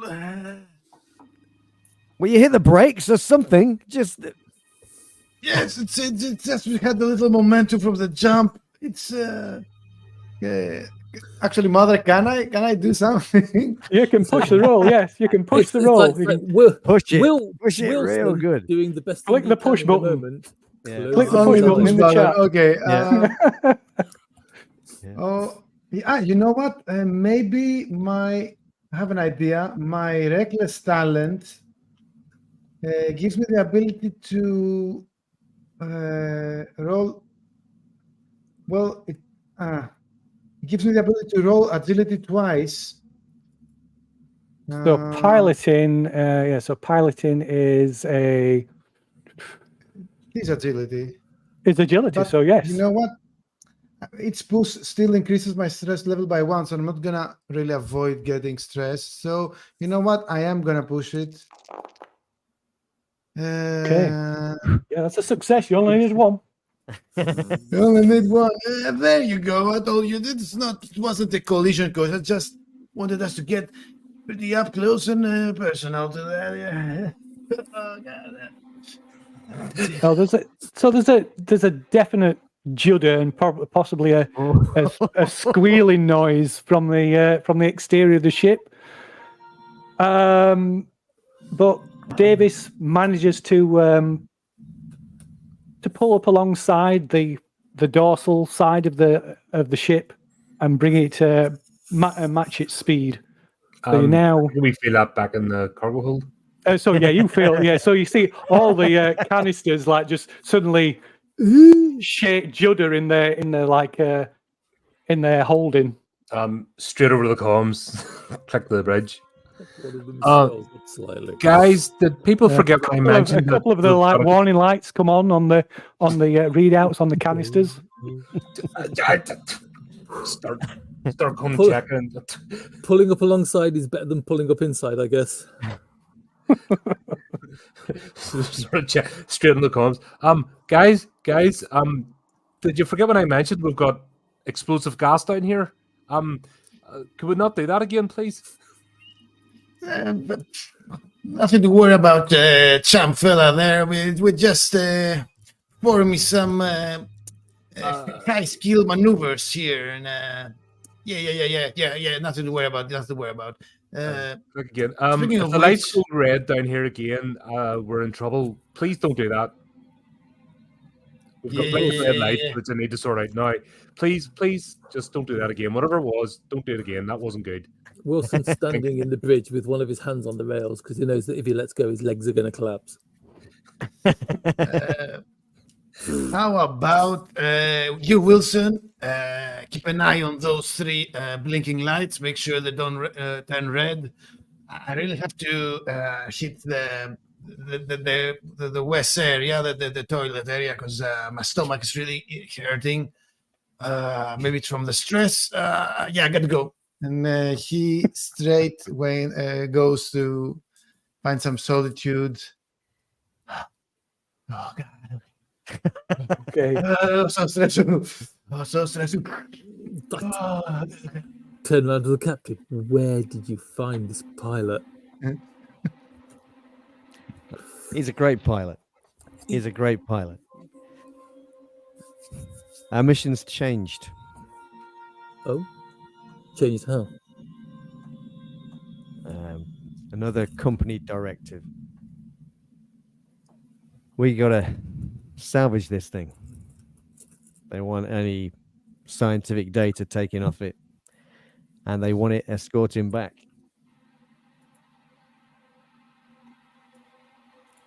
To Anchorhead or the nearest Weyland-Yutani facility. Did you know about this? I know nothing about this. God, I'm just here to do right.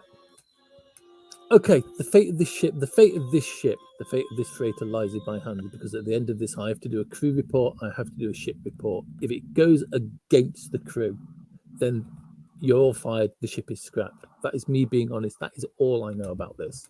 That is all I know. The hell have we been pulled out of hyperspace for this? A 75-year-old ship. What's going to be on board it? I don't know. They say there's some scientific data or something on there that they want. Look, I don't know. I don't know how I feel about this. I these people, they're counting on me to get them home, and I don't. This is risky, man. Is there any way we could dock the ship to the Cronus? Do you have like an extendable airlock or something like that, or are we going to have to go over there in suits? That's a very good question. We could take the flatbed. I know what the techs have gone down to. The tech said they were going down to start and prep Daisy for flight. But I'm just thinking, is there an easier, less risky way to get across there? Look, we're as close to that thing as I want to get. To be quite honest, if there was a medical emergency. There was a medical emergency. And I don't know if I really want to dock with it. I think medical emergency. God, I wonder what that was. Maybe we'd better going off over there in suits. Just so that we're on life support, so we don't have to breathe whatever is in there. Yeah. So the ship is equipped with an umbilical docking device. You also, if you check your equipment list on the Montero's manifest, there you do have compression suits, which allow you to survive in a vacuum. They're not equipped, unlike some suits, they're not equipped with any propulsion. So it would literally be like if you were to use the suits to cross, it would be you'd have to use tethers and momentum to get yourself across. I see on the list there we've got a grappling gun. What about any kind of decontamination stuff? Do we know if we? I'm just a bit wary about docking up to a ship that may have had some kind of medical emergency. Call me paranoid. Get the techs to rig something up in the airlock, maybe? Something that sprays us down with disinfectant when we come in? Bleach, tritium? Tritium.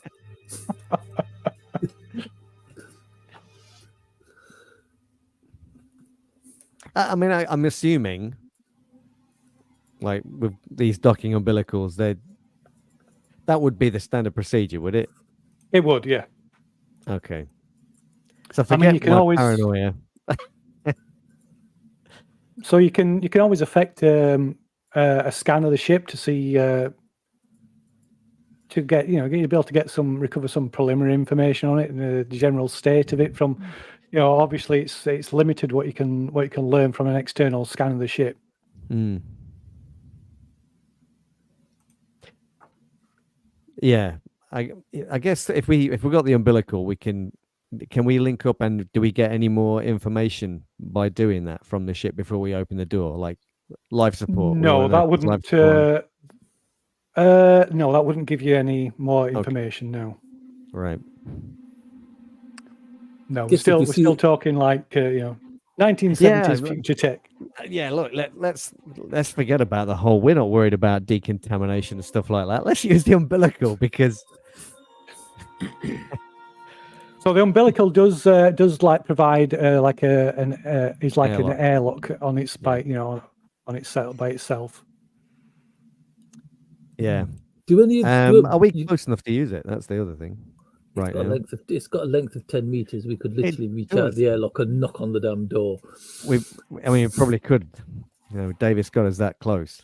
We could just kind of like. We don't really need the umbilical. We could just kind of like step across the threshold. It's open both doors. You mentioned there were like holes in the outer structure. Do any of them look structural, as if they've like penetrated into the ship? So there looks to be some structural damage to some parts of the hull that you saw as you were passing, as you were like sort of as it was passing by, and the hull is the exterior hull is like just pitted with like small meteor impacts. Mm. Is it venting gas from anywhere? Nothing that's visible. No. If it was venting, if there's any hull breaches, then they've long since, 75 years, yeah. Well, I'm going to ask a terrible question. Did these holes look like they were blown in or blown out? If we had the time to look. Yeah, you didn't really have the time to look. Okay. Mm.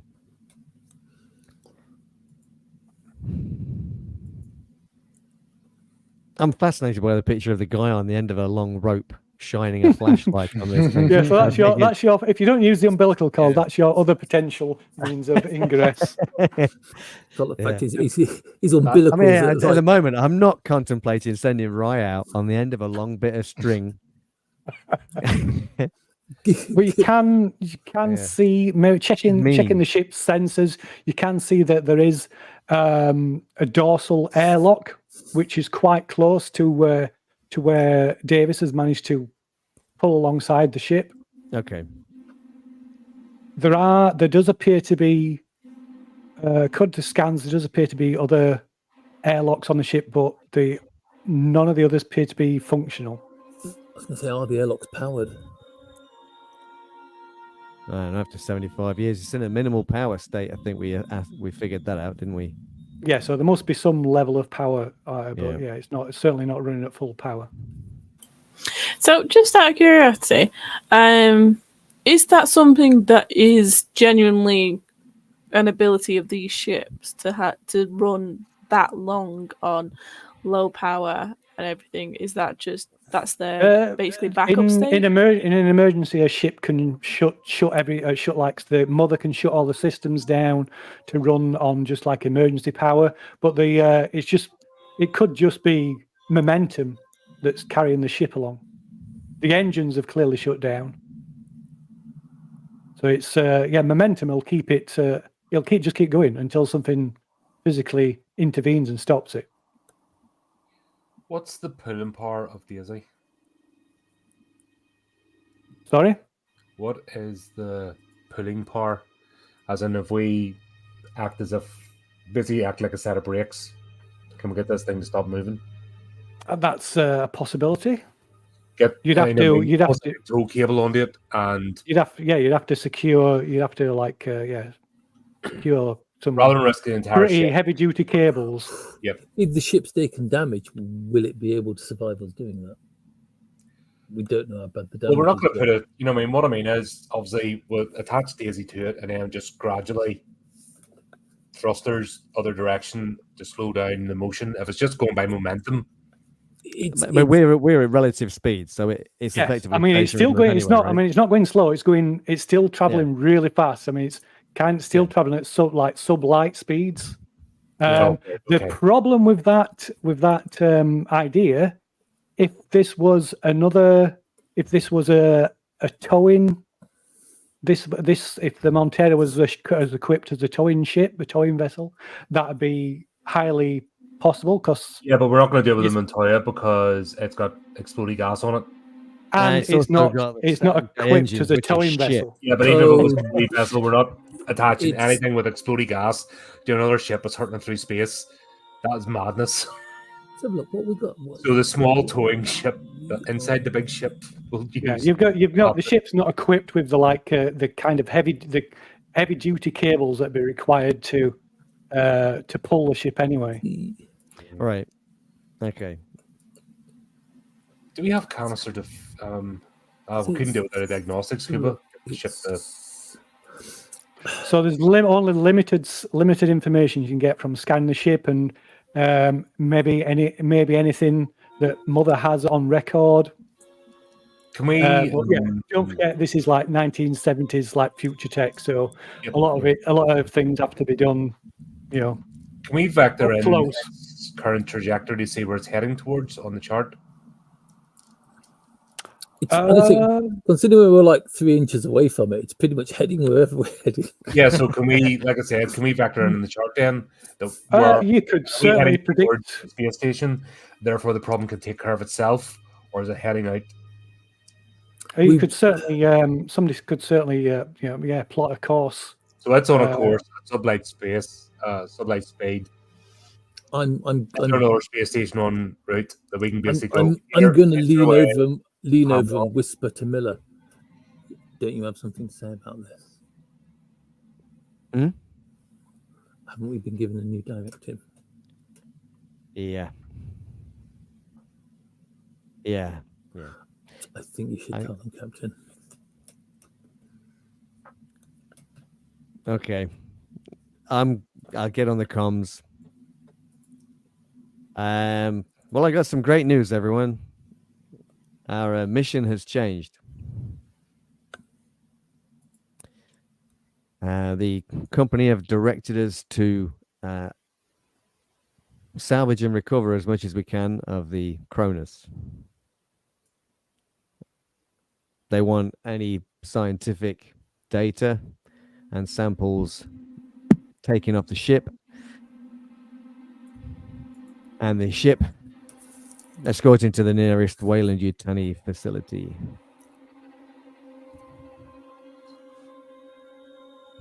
Damn, where is the nearest Weyland-Yutani facility?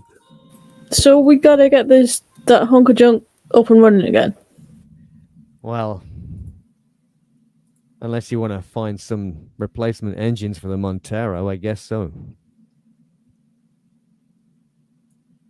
You love a challenge, right?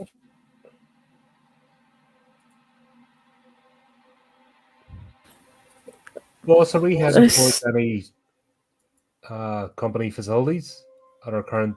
So the closest facility, the closest Weyland-Yutani facility, company facility, is Anchor Point Station that you left.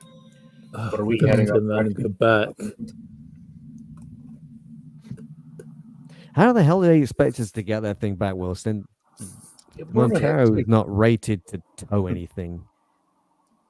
They're going to expect us to seriously get a 75-year-old ship operational. That's nuts. If it's operational, we'd have to crew it. If not, we can't tow it. Not the way this ship's set up. But then again, with a skeleton crew, it might be possible to get it back. We don't know. We don't know what's on board it. We don't know who's on board it. Nudge the ship towards anchor. It's like if the ship's on low power, but for all we know, the entire crew might be on there, suffering from God knows what. If there was a medical emergency, but there could still be the crew on board there in hypersleep. For all we know, we won't know until we go over and check.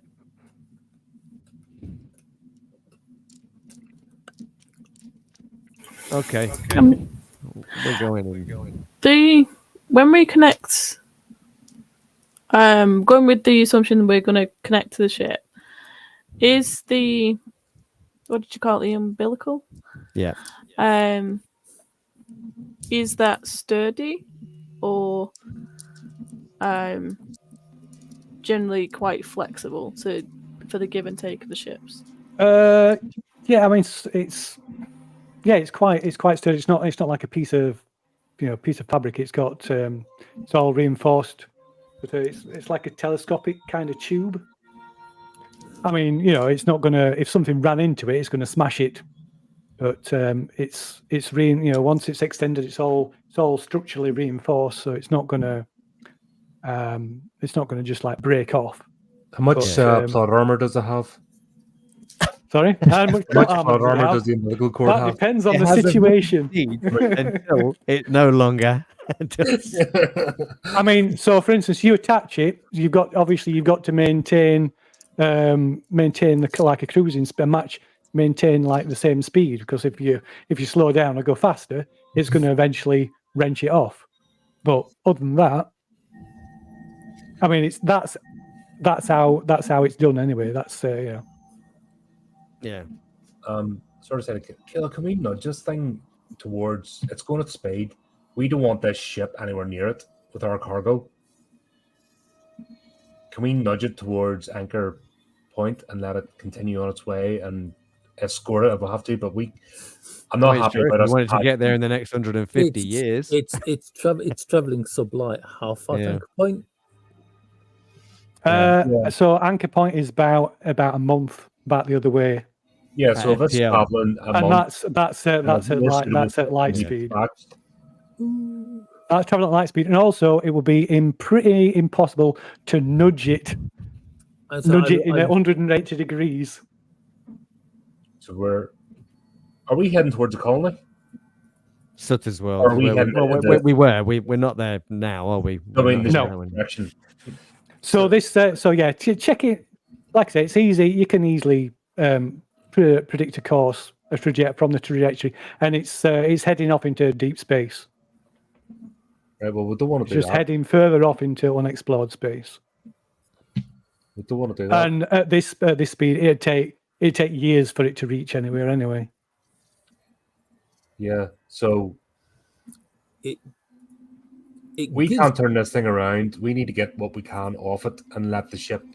It gives distances and whatnot on your contract. It's like with the total journey we've been traveling is 39.12 light years, which is going to take us 144 days using the displacement drive. This thing is going to take a couple of thousand years to get back where we came from. Yeah, but a suitable ship, at least if we get it pointed in the right direction, at least a suitable ship with the right equipment can intercept it. At the moment, it's heading into deep space. How are they going to find it?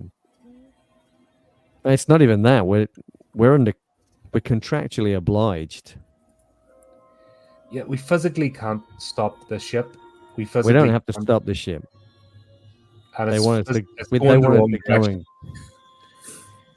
Look, we don't know what stage it's in yet. We need to get aboard, take a look. Are we grabbing then? Is it a grab mission that we take off what we can and we're leaving the ship, its own devices, or are we trying to get the whole ship back? Sorry, boss. It depends. It depends on the condition of the ship. We're gonna have to go and find out what state it's in. If it can be powered up, then maybe we can get it back under its own power. If not, though, that's what it's heading into deep space. We're trying to work up a contingency plan. If we can't power up the ship, if it's going to carry on heading into deep space, we don't want to go with it. We won't. We've still got power in the Montero. We can hit the displacement drive whenever we need to get back on course. That's not an issue. Wherever we are. The problem is, if we don't return with this thing, I don't know how the company's going to react. How are the company going to react? Can we put a beacon on it, just in case we can't? This is a direct order from the company, yeah? Yep. So, best, forfeiture of all shares. Worst, you have a job. Mr. Wilson, I don't think you're hearing what I'm trying to say. We obviously are going to try to, but we don't have the equipment to actually do this. If we No, can't, I understand that. I'm trying to think of a contingency that we can have the ship tracked. All we can do is our best. But if it's like the only reason we found this ship is because Mother intercepted its distress beacon. I mean, what is the chance of another ship coming this way, running into the same distress beacon if the ship is moving at this speed into deep space? Yeah, we're on a regularly traveled space lane at the moment. As soon as this thing leaves the space lanes, it could never be seen again. yeah, that's what I'm trying to think of. Like, There's a way to get it. We've got to try and do what we can. With the cargo we've got at the moment, I don't recommend trying to stop it, because one good thump against that hull, Absolutely. all That's it's going to take to rupture one of those cargo canisters, and this ship will go up like a Roman candle.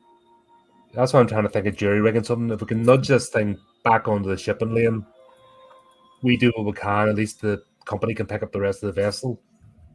Where's the stats for the ship we're in? I mean, Operations manual.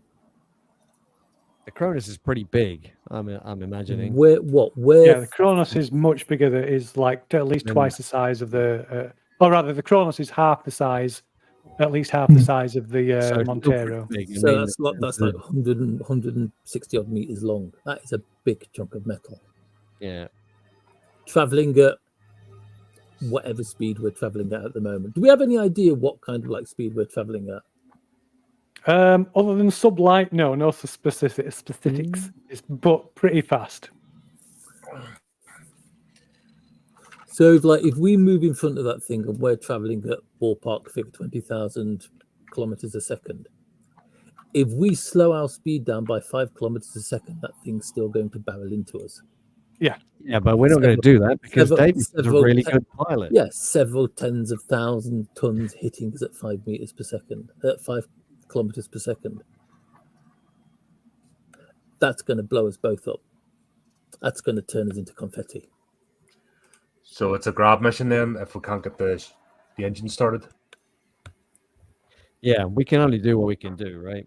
So should we take Daisy across?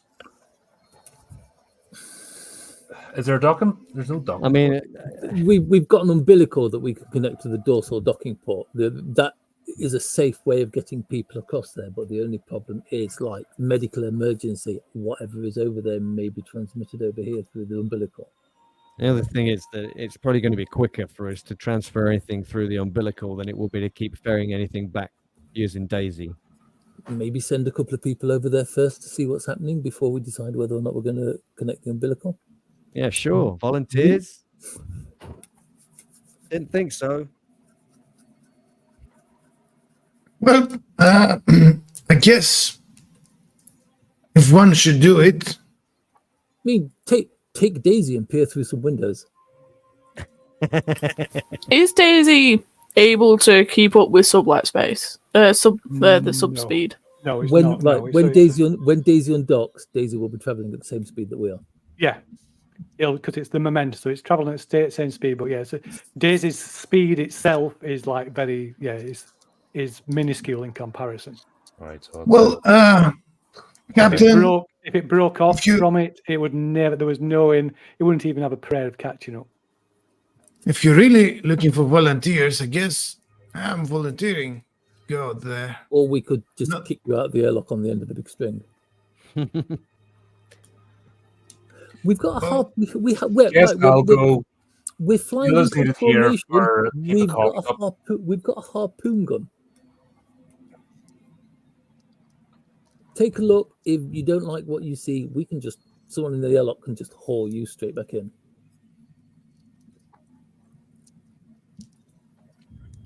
Okay, if I go across and at least what will I do? Head straight for the bridge, try startup procedures. We're going to need to check that we've actually got enough power to power any of the systems up. I guess it's in some kind of low power mode right now. Yep. But I these have If you- like reactors or something. Is that what's on them? How do these How are these? Yeah, things? yeah. So it's nuclear reactors that power them. So we need to make sure that that was intact, and that lighting it up isn't going to irradiate anything on board. This means you. I mean, the fact that it's still got power is enough to say there's something there in the engines.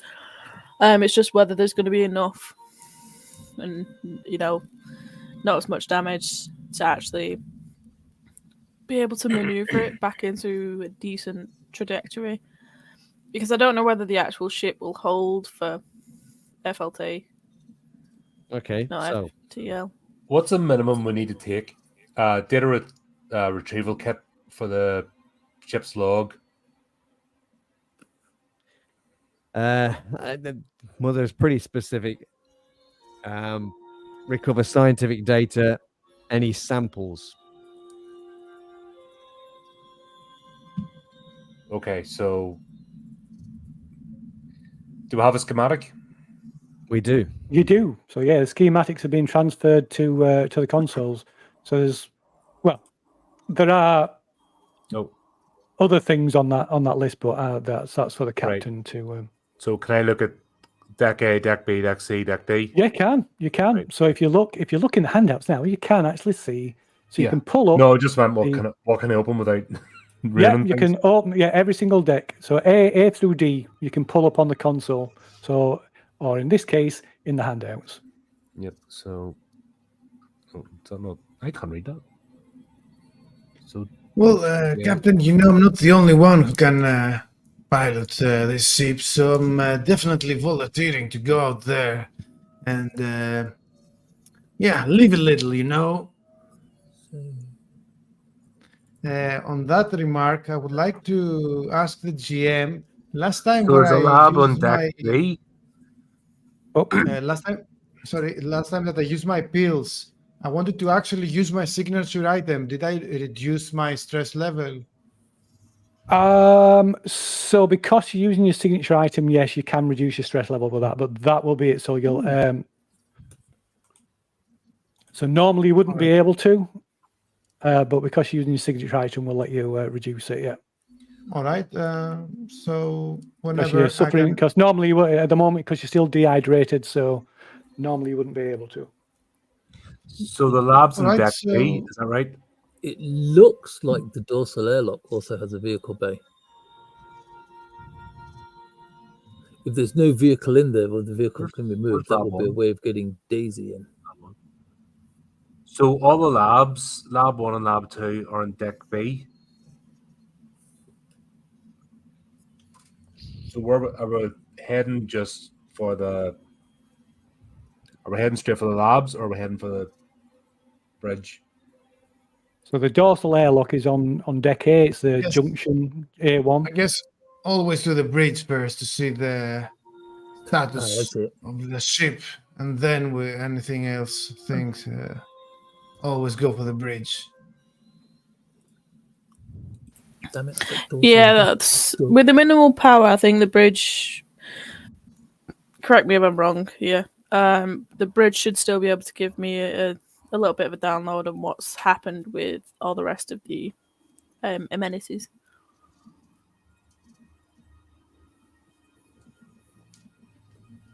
Oh, Right. So we've got a landing party of 2 at the moment. Is that right? 3, apparently. so Captain, what's your plan? What's your crew? What are you having your crew do?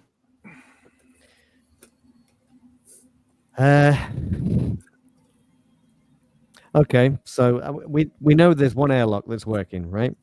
Yeah. So the dorsal airlock is appears to be the only one that's functioning at the moment. Okay. I'm still tempted to use the umbilical. No, I don't need for the umbilical. I'm really looking forward to going out there in space and, get my heart rate pumping a bit. Yeah, well, I didn't I ask think- you.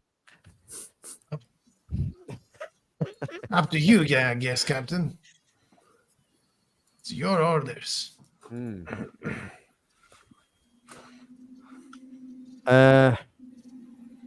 Okay, so we're gonna dock. We'll use the umbilical. And then we're going to split up into teams. Want somebody to check out the reactor, see if we can get power back up. And then the other team will head to the bridge, see what they can find out. In terms of Mother, there's obviously a Mother on this ship as well, right? Oh yeah. It'll be It would have probably access to that. be an older model, but yeah, all ships have been been equipped with mothers for a long time. So in a catastrophic situation, would anybody be able to get access to Mother, or is it only certain? personnel on the ship Well, itself? technically, you require the correct key code or passcode, but it's not impossible to override that. I guess that's where we'd find out what's actually happened. Yeah, let's do that. Sorry. I think it's a safe bet that Mother will have the answers. Okay. So I want you to take us in, Davis. Let's dock. Aye, Captain. Everyone, Okay, so prepare for a docking sequence. radio. Okay. I'm not religious, but I cross myself. Davis is a little bit of disappointed. He really wanted to go out there in space, but yeah, I'm guessing I'm rolling piloting again, right? Okay, so no, you've already managed to get the ship to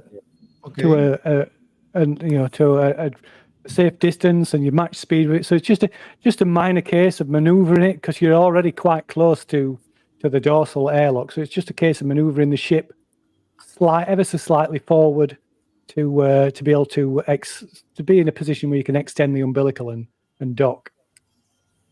It's pretty routine, really, especially for a pilot of your talents. So when it maybe takes you about half an hour or so, and get the ship in position, extend the umbilical, and dock it. Yeah, so attach yourselves to the Kronos. Okay. So as captain of the ship, of course, you're captain of the ship. So your word is law on the ship, but it's also your responsibility. You are the only one who can access the equipment stores, weapons and equipment store. So it's it's the captain's responsibility to, he has the only authority to distribute any equipment on the Montero as well, if you so wish. Yeah. What do we got? Well, compression suits. Obviously, everybody's going to be wearing compression suits to get across. Air supply 5. I don't know what that means. So that's the level. That's the max. That's the level of oxygen that they can contain. So that'll be set your air supply level on your character sheets. Okay.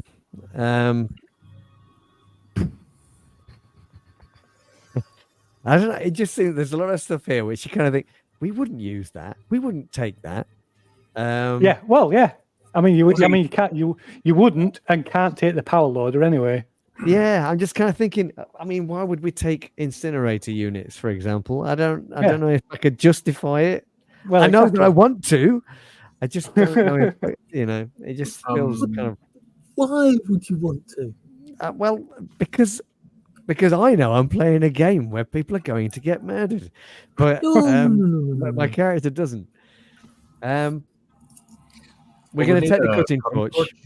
The cutting torch will definitely go across. Okay, and who's taking what? I think Rye will be taking the cutting torch. I think that's her. Rye or Cham. Cham maybe, actually. Cham's going to get the cutting torch. Okay, let's give Cham the cutting torch. I think we have a trolley that would load up. You could, you could probably load a trolley and load a trolley and guide it across, and then choosy how. Yeah, Rye can take the motion tracker. There may be Right, people, the motion if- tracker. just in case there's anyone around over there. Would we need a Geiger counter? We haven't got one. Is that so you can really. tell me another sensor's not working proper? I know, right?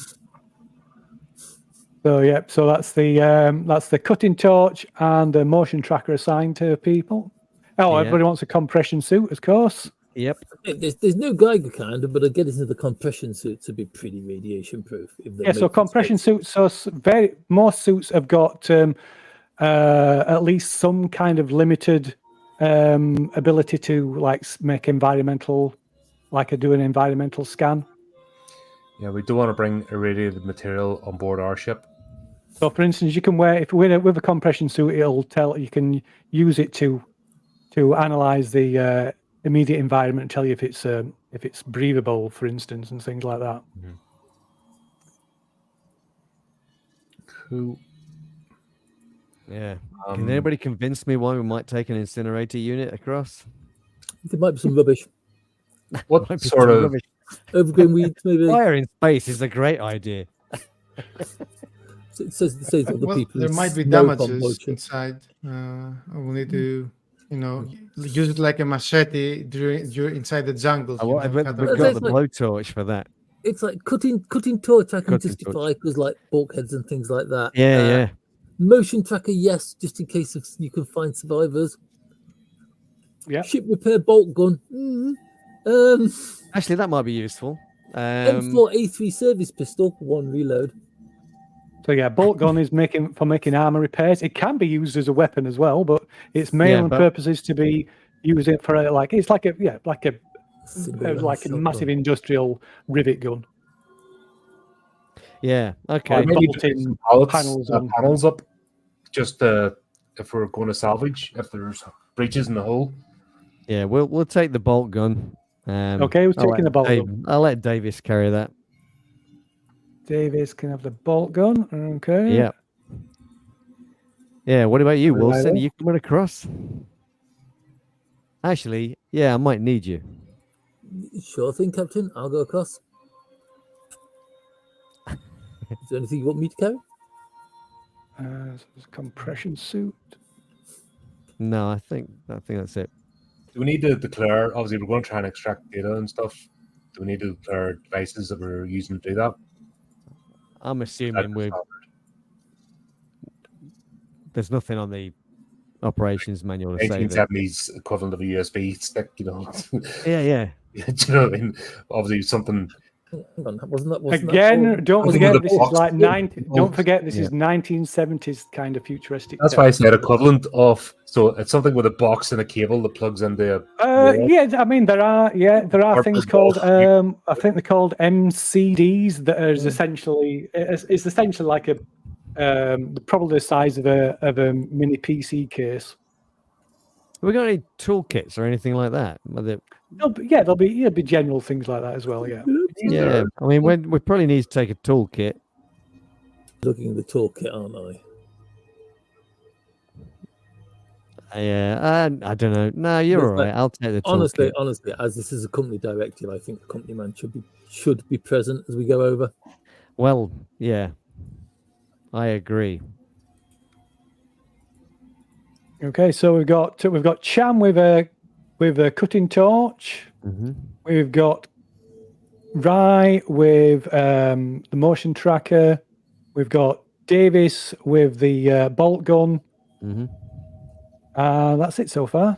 Yeah, and a toolkit if we can get one. Yeah, some yeah. kind of So you can, toolkit. we'll just assume you're carrying a toolkit. Yeah. That's fine. Yeah, and yeah, that'll do for now, I guess. Okay, so leaving everything else behind then. Will there be tools over in the You ship? can't say it like that. You can't say it like that. Absolute GM. You totally said it like that. Yeah, second only to the what's your marching order? Yeah, he starts to play the last It's post. funny you should say that.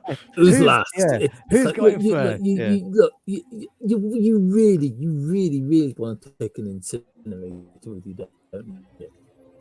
Well, I mean, I I mean, do want to because take an it's like- incinerator. it's like, I just if you don't know want to why we justify would. it, if you want, Is there? if you want to justify it, does any member of this crew smoke? Because if so, if the Use option it is as a quite low, lighter. matches aren't going to cut it. Matches just aren't going to cut it. We've got the cutting torch. We can light These a cigarette on it. experiments, is there hazardous biological material? Oh, we don't know. Possibly. We don't know. We've no idea what is over You there. were talking about if there's a risk of it being a medical emergency and the risk coming across the umbilical. If we come across things that were we that had the medical to get rid of emergency. contaminated waste and things like that. Yeah. All right, you got. Yeah, you got me. Champ, swap that blowtorch for an incinerator, and I'll take the blowtorch then. Okay. So or a charm. Let's get rid of that then. Oops, I'm surprised, Captain, you don't want to take the service pistol with you as like a sign of your authority. Because not if that there kind are of survivors out there and they get unruly, In case of mutiny. pistol, it's like, sit down or I'll blow your head off. Might calm them down a little. He might be scared. He might want to use it on the company man. I'm more likely to use it on Rye at the moment, to be fair. I know. Still. So It's only got one reload. I'm taking the fact that his firearm skill is as bad as mine is. I didn't even know there was a skill. That's how bad my firearm skill is. Whoa. So the bolt gun's got four shots. Okay. So ammo regards ammo apart from the case of the bolt gun. So like with the pistol, you don't keep track of ammo. The only time you'd need a reload is if you panic while you're firing a gun, then you just basically in a panic you unload the clip. And that's one of the only situations where you actually have to reload a weapon. Yeah. I'm yeah. I don't know if I'd bring the gun. I mean, it could have been, this thing's been drifting in space for 75 years. It could have been like boarded by pirates or anything over that time. Okay. Yeah, that's true. Gene Steele. Oh, you've convinced me, GM. Well, I got to give you some false hope, haven't I? That's something to carry. It's like, right, I am going to jinx the entire thing now. What could possibly go wrong? Yeah. Have you watched any sci-fi movies at all? Yeah, Alien. While you debate the why you're going to finish splitting up the equipment, I'm just going to nip to the loo, unless you want to take a toilet break at this point or something. That's actually not a bad idea. I could take a break. Back in a moment. Yeah. Okay, shall we take a break? Yeah. 5 minutes, folks. Yeah, okay, 5 minutes. All right. We will be All right. right back. Ozzy, in Yeah, the private chat, just let me know, and then when you want me to take off the screen. Okay. See you in 5. See ya.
Hello.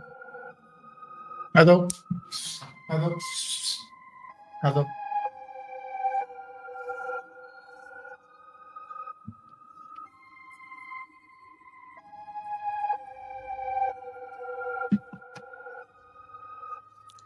Is anybody there? Hello. Hello. Hello. Can you hear me? Can you hear me? Can you hear me? Aha! We be back. There we go. We are back. We left the company man behind. You left the company man behind. That's the whole plan. Put him across the ship. I get it. It's like the faceless company. Can he put a thumb on a? We've already provided a fully approved report for our ship and crew and bonuses. Get him to thumbprint it and then. So we've ripped his eye out, we've cut his thumb off, Space we're him. golden. Yeah. Wow. Well, that's good Okay. in my report, that is. So, are you happy with your distribution of equipment? No. No, but basically, So everybody gets a Gatling gun and just stands and goes. I can see why nobody wanted to play the captain now. Why he was the last character left. I can understand now why that was. Wait, It all company rests man on wasn't your the last shoulders. character left? I know, I look at my character sheet and I'm like, oh, but I just kind of know that no. everything's going to go to shit and everyone's going to turn and go, it's because of you. You made that decision. You made all those decisions. We're all dead. Everyone gets. So, just to double check equipment. So, Miller is taking the service pistol, bolt gun, and a compression suit. I'm not. Is that I'm correct? Not, ooh, I'm not. I've not got the bolt gun. Davis has got the bolt gun. Davis has got the bolt gun. Okay, get rid Yeah, of that. Okay, so that's Miller. So Miller has got the pistol and obviously a compression suit, unless you want to die in space. No, I'll take the compression suit. I mean, we're going to go in space anyway, right? It does. It Just does hurry say it Don't know along. what you mean. It does say that So- compression suit is the thing you want to wear if you're going to get blown out an airlock. Yeah, it is. It's not it's not the best ones. I think they're about 50 years old. The design of it. something like that. Cham has got the incinerator unit and a compression suit. Yep. Yep. Because obviously there's biological material. We might just have to do a cleanup. Exactly. Davis has got the bolt gun and a compression suit. Is that right? Yep. Rye has got a motion tracker and a compression suit. Yep. And Wilson has got a compression suit. And a sinking feeling, yes. And his report. Well, Yeah. I look at it. I look at it this way. Should anything go wrong? Sure, it's not. I'm unencumbered, so I can run faster. So if you look at your general tabs now, you'll see that you've all got 5 in your air consumable thing. So when required, if and when required to do a supply roll on your air, you just click on the parachute, apparently. Yeah, that's the only thing that's really changed. So everybody's still dehydrated because a full shift hasn't passed. No. Yeah, still at least a couple of hours before that passes. Lovely. We could always wait. Well, this is only a quick look anyway and stuff. It's nothing bad. You know, it's just Yeah. Yeah. we're just getting some material and then come back. Yes, and because we're attached with the umbilical, we can always just walk back, go get a drink. Umbilicals and are then walk- safe. You know, it's sturdy. It's good. Cool. Yeah. All good. All good. Yeah. Don't forget you've got your talents as well that can be might be of use. And regarding your signature item, you can only use it once per act. So Oh. Okay. Yeah, I will keep using my pills just for RP purposes. yes, and not which actually I use it. believe I believe, are almost almost run out, if not completely gone already. Already. Oh He's man. head to them. Why do you bring 2 packs of Tic Tacs with you? I mean, honestly, Well, don't worry about it. Look, this is a medical ship thing, right? No, They'll have science ship. They're going to have plenty of drugs on here. They'll Yeah, be you've, fine. you've popped. Go for I a think bit. you popped the last Experimental. of those pills. It's all good. So you've still got your little bottle to caress. Your and, bottle of wishful thinking. Yeah. Yeah, we'll To see how caress it and goes in take Act solace 2. in. Yeah. That's optimistic. Right. Anyway. So. I take it that means you're all geared up and you're crossing the you're taking the umbilical across to the Kronos then. Yeah, I think Is you're there probably any right.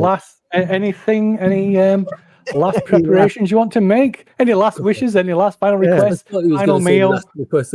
Tell my mother I loved her. You know. We all look at the captain and just go, "We're relying on you, boss. With every faith in you."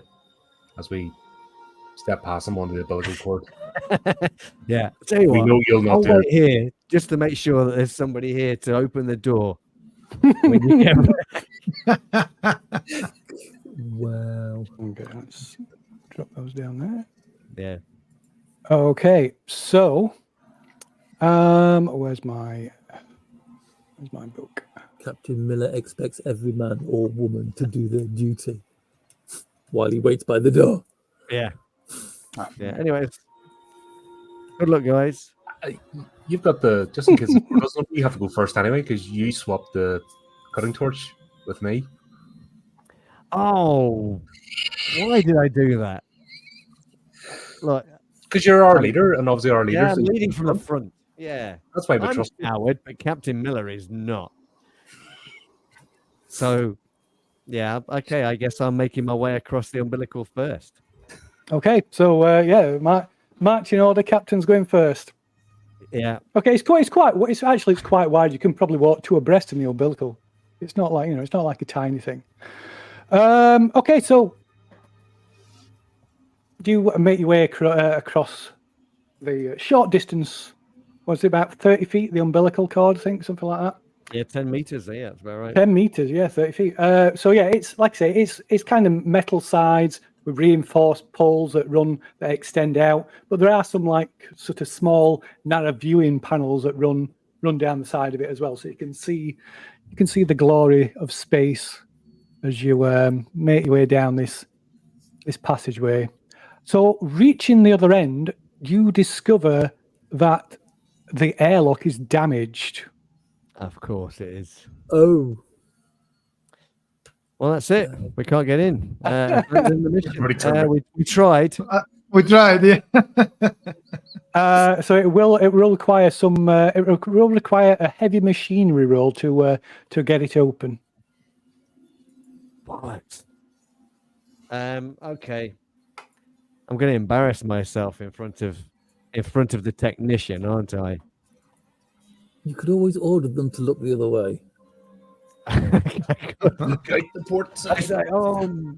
say, you do it. Okay, Yeah, order so them to do their job. I mean, there is that, right?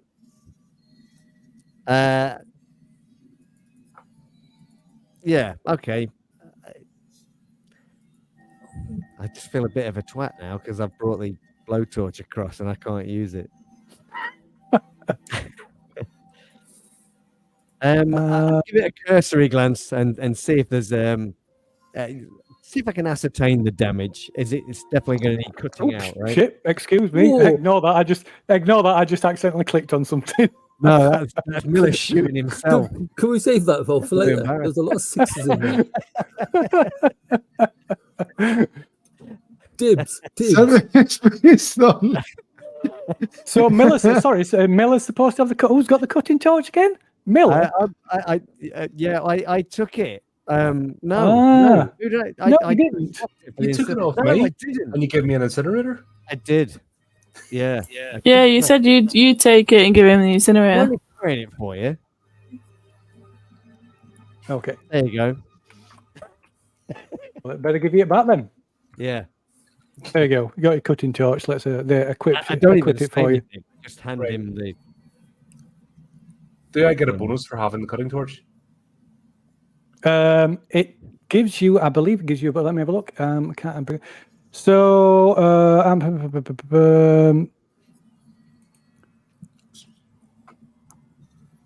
Yeah, I've still got the incinerator unit. yeah. So I will say it's going to give you a bonus for using heavy machinery. Okay, so If you do, though, you will have to make a power check, a power supply roll if you use it. What's that? So that's on your on the general tab.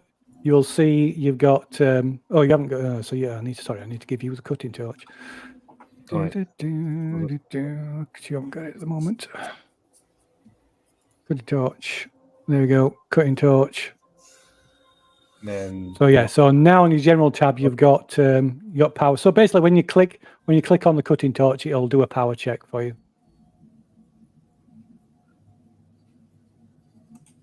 okay, then. So I just click on this little roll. Yeah, I believe so. Oh, Oh, look at that. no, not that. Sorry. Did you click on the actual cutting torch? No, sorry. It's where it says power. Oh. Just to the right, it says 5 under power. So you click on the 5. All right. Okay. Yeah. Okay. So yeah. So if it came up with 1, then the power would decrease. All right. Okay. Oh, that's good. So that's fine. Is that okay? So yeah, you can make a heavy machinery roll, and you can add +1 bonus dice onto it because you're using the cutting torch to assist. Essentially. Yep. Okay. Let's see if my dice rolls are going to behave themselves. Oh. 9 dice. All right. How can you roll that many dice and not rolling 6? It's impossible. Oh, you haven't right? seen me play games before, have you? Okay. This is your first experience with me. Okay, then. Get ready for some fun and games. Okay, so that's a fail, but it doesn't mean that you've actually failed completely. It means you still do what you're trying to do, but something happens. It either takes longer or there's some side effect, some detrimental effect to it. So the detrimental effect of that is, unless you want to push it, you will have to make another power roll. So you can either push it, giving the reason to push it, or you can take the roll as it comes. You still achieve what you're trying to do, but it forces you to make another power roll. Yeah. Boss, this thing's. Oh man, is everything on this ship a piece of crap? I think so, right? I'll make another power roll. That might be the safest thing to do. Yeah. Yeah, possibly. Yeah, just because no, my fault. If I try and push it and say, right, I'll try and instead of cutting through the center, I'll try and cut through the side, and then I might activate something and then blow it in the face. And you want to avoid pushing rolls when you can really. I kind of got that impression, especially me. Anything that involves me rolling dice, we avoid. That's any RPG game ever. That's it. Okay, so have you done a First experience power with check? inventory. Yep. Give us a power check then. Okay, let's back to inventory. There we go. Okay, so you lost 1 power. Oh, that's not right. Supply decreases. Okay, so Thing.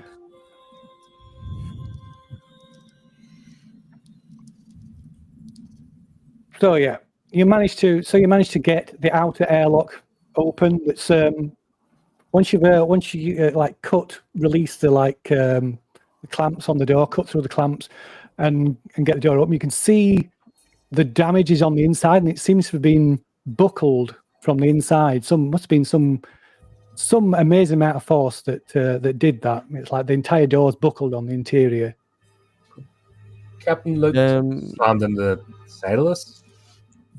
I don't know. Is it blackened or anything like that? Is it like there's been some explosion on the other side, or No, it looks like some kind of physical impact. smashed into it? Point a torch down the corner. Is there a trolley or piece of machinery or something that's got No, loose? so beyond this airlock, you open the door and then you've got the airlock, and there's a ladder that leads down into the main airlock below. This doesn't make any sense. Can we close the outer airlock door still, or is it? You cannot open close it plug again now. Right. Okay. But the umbilical like is pressurized, so that maintains the like pressure, the atmosphere and the pressure. So shine the torch down the stairs. Nothing. Like, what on earth could have smashed into the side of that? I mean, maybe decompression event or something. So The inner airlock door is still intact, right? Yes, yeah. So the outer one, and then once you're through the outer one, then there's into the interior, and there's a ladder that takes you down into the main airlock. So we'll shift you onto Draconis. okay. Maybe I should close that. There was no sleep.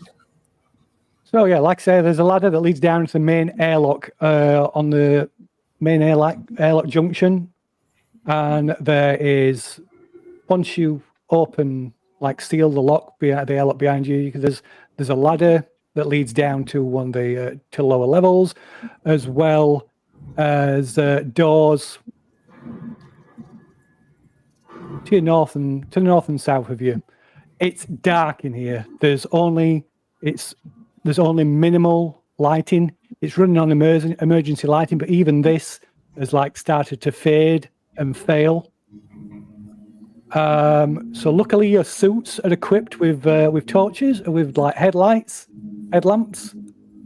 So you'll notice that if you select your token, you can hold either Control or Shift down, and you can spin your character around so you can look around. So you can only see what your light is shining at.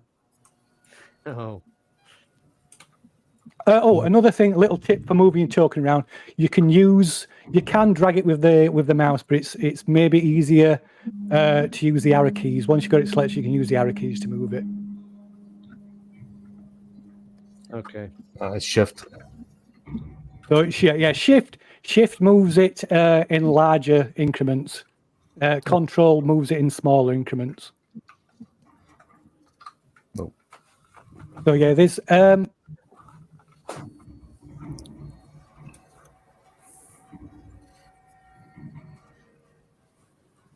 we got the deck plans for this thing, right? yeah. So we know. So you haven't got them on your suits. You were able to study them before leaving the Montero. So yeah, you can find a console, a functioning console on the ship. You obviously be able to bring up deck plans as well. So where Mother is. Yeah. Taking an environmental reading, when you're checking the environmental readings on your suits, you find that the air is stiflingly stale. The CO2 levels are like through the roof, and the temperature is well below. It's about minus 20 below freezing. Right. Good job we got a suit on then. Mm-hmm. Yes. This is not an area for flip-flops and shorts. No. Okay, so even despite your suits, well, you can all around you can hear the creaking of the ship, and that's the only thing. Other than that, it's just deathly silent. There's no like distant hum of the engines or the reactor or the like air purifier, the air generation from the air scrubbers. Right. So on this deck towards the aft of the ship, there should be some cryo chambers. Maybe we should go check those out first. If there are any survivors that probably would have gone into hypersleep or whatever it is. So are we splitting up or not? We'll cover more ground that way. Mother's So towards the bow on this deck. Yeah. So the other thing about movement, movement, and it applies to range as well. So movement range is split into like close, which is like engaged. So something that's close is right next to you. Something that's in short range is in the same area, so the same zone. Which a zone would be like this room or a section of corridor. Something that's medium distance is in the zone next to you. Something that's long distance is up to 4 zones away from you, and extreme is like miles, literally miles away. So you can move. What was it again? So you can move a couple of zones at a time when you're in stealth mode. So yeah, we're like in stealth. Exploration stealth mode now. Okay. So we're going to split up. Okay. We'll cover this deck first. So Cham, Rye, Davis, do you want to go check the cryo chambers towards the aft? Should I go check the bridge No. and see if this thing's operational? No, we'll stay on this deck first. So yeah, in stealth mode, in one turn, you can move up to 2 zones on the map, and that's like cautious movement. So you can move and be exploring as you go, scanning for enemies and getting a rough, a superficial look about. If you want to examine something more closely, then you need to spend an entire turn in a zone. Okay. So basically, don't move more than 2 zones before everybody else has decided what they're doing for that turn. So we're here right now. Yeah. You want us to go here? No, I want you to go check the cryo chambers to the aft of the ship. Cryo 1, 2, and 3. We are aft. No, we're Forward. in the middle, are we? It's kind of middle, kind of just before the front. Yeah. So you're going to go aft. Right off back here. Yeah. Oh, crowds just. So whenever Rye wants to use a motion tracker, let me know. So don't forget the motion tracker will pick up. Will pick up you, other people as well, obviously, because you can use it for finding survivors. But it will pick up you. Yeah. Yeah, I don't think we will be. Sorry, go on. I was just saying, I won't be thinking about using it now. If we're going checking the cryo chambers first, that's the first point of call to try and find people, and then maybe afterwards.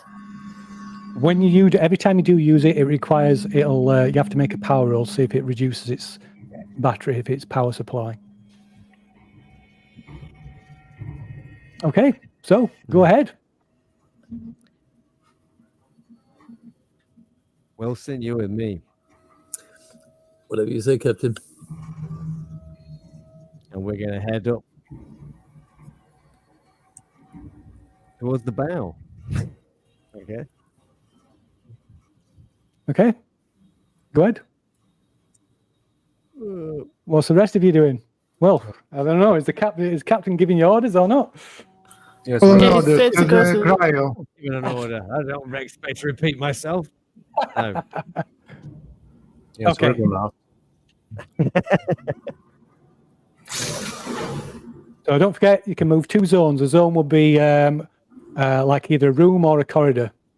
Okay.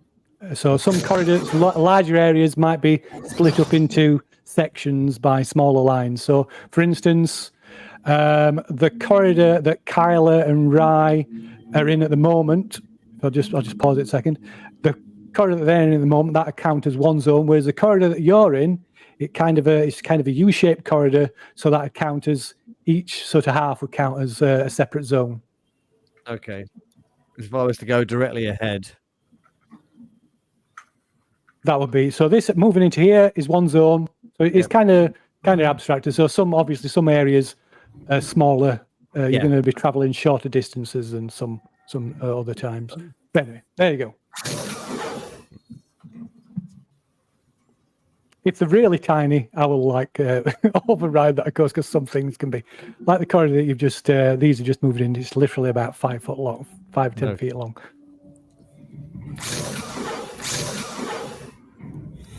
Okay, you want to if the south group wants to stop when they reach the stairwell.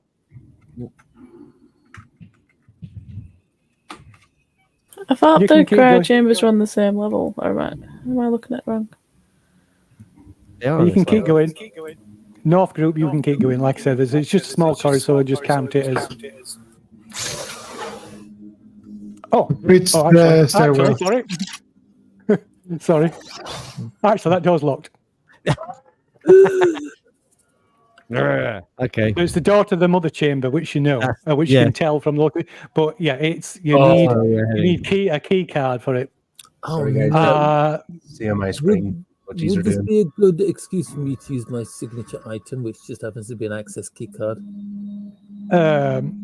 So do you want to explain what you're doing?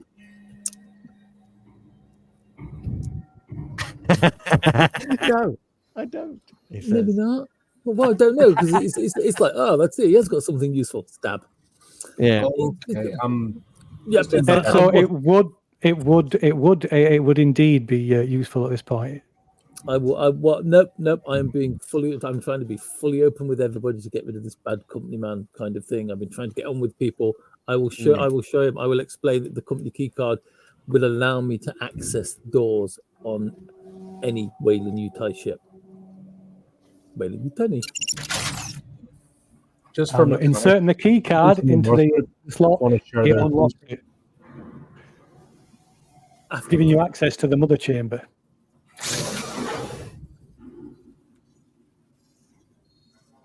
Okay. So meanwhile, to the south, you come into a stairwell, the central stairwell that runs the entire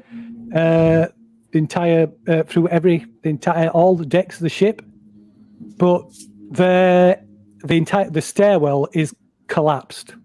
There's signs of explosive damage, and the entire staircase is just mangled wreckage. Right, so we're getting the radio, let the captain know what we've discovered. Okay, yeah. So you have got limited communication through your suits, but it will only work if you're on the same deck. Once you're pass to a different deck, it'll start interfering with communication, and then you'll have to utilize the intercoms on the ship. But that's if they're working. So they're working right now. So it's like, Captain, these rear stairs have been completely mangled. Looks like something's exploded. Okay. We don't want to go down to the lower deck anyway. See if you can find another way around. You need to head aft.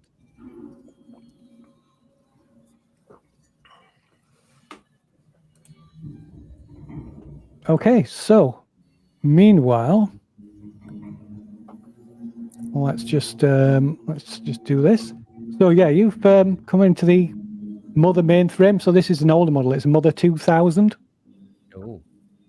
Oh. So there is it's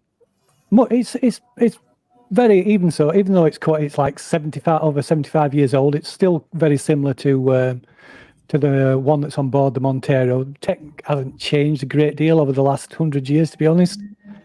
So inside there's this spotlessly clean room. The blinking, the data terminal is still blinking. Ah, so there's power to this then, right? I don't suppose that fancy card of yours will give you access to this terminal, would it? So once you've got access to the chamber, it's just a case of making inputs. It's just the door that keeps you out. Okay. Let's go and interrogate the terminal then. Okay. Right. So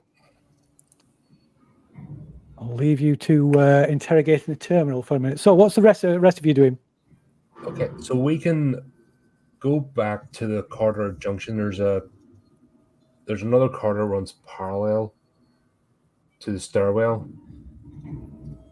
that takes us towards it. So rather than going through the stairwell, we can retrace our steps. There's a junction. We can go either left or right, and then there's another adjacent corridor that goes past the air scrubber shaft.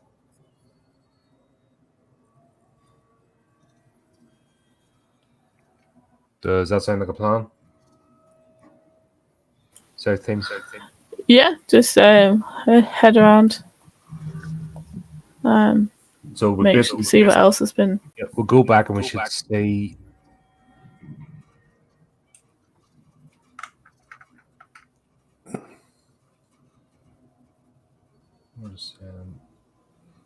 So here we are. Right, yes. So we're gonna go left. Here, there's a door. Yes. 2 doors. So we want to take the south-facing door, which will take us past the scrubber shaft towards the cryo.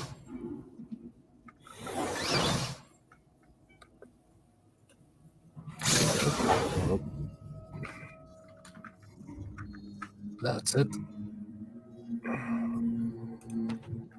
Or here. Okay, so here is a intercom, a comms panel. I believe that's a comms panel. Yeah, on the internal communication devices. It is not functioning. There's no power to it. Yeah, it's figures. Yep, lovely, right. So let's carry on with the mission. Are we missing somebody? Oh. Yep. Come on, Slowpoke.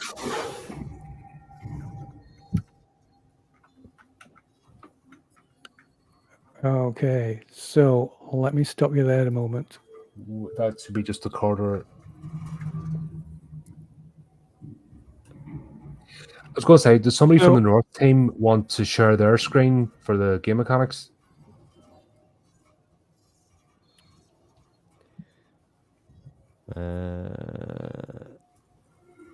Does it matter which one?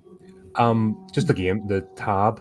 So if you go to the tab, make sure you share audio. And then this should flip over. And then I'll flip back once my Yeah, so I'm not familiar with this. So even if I present, right? Present, yes. And then do I get to choose which? Yes, so it should be probably the best thing is a tab. That doesn't show your entire screen. So you're using Chrome? I am, yeah. Yeah, so there should be an option that says Chrome tab. Okay. And then check audio, system audio, because then it plays the sound effects and the music. Okay. There you go. Okay. Yep. That should on stage, and that's you. Cool. And then cool. Then we just flick between these two when we're back to our team. Radio. Yep. Okay. Ready to continue? Sure. Yep. Okay. So I'll unpause that. So, Kai, Rai, Davis, and Cham, you're in this east-west hallway. You can to your right, you can see what looks like the door to the cryo chambers. To your left, there looks to be at the end of the corridor looks to be like a door to an elevator. Just before that, on the left, there's another comms panel, also a console, computer console. There's also a figure slumped in the corner by the elevator door.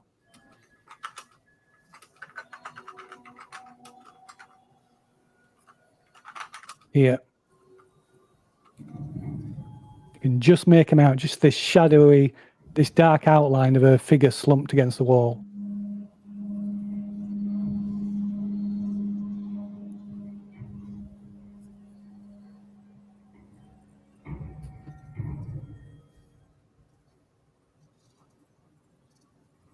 Standing there in silence.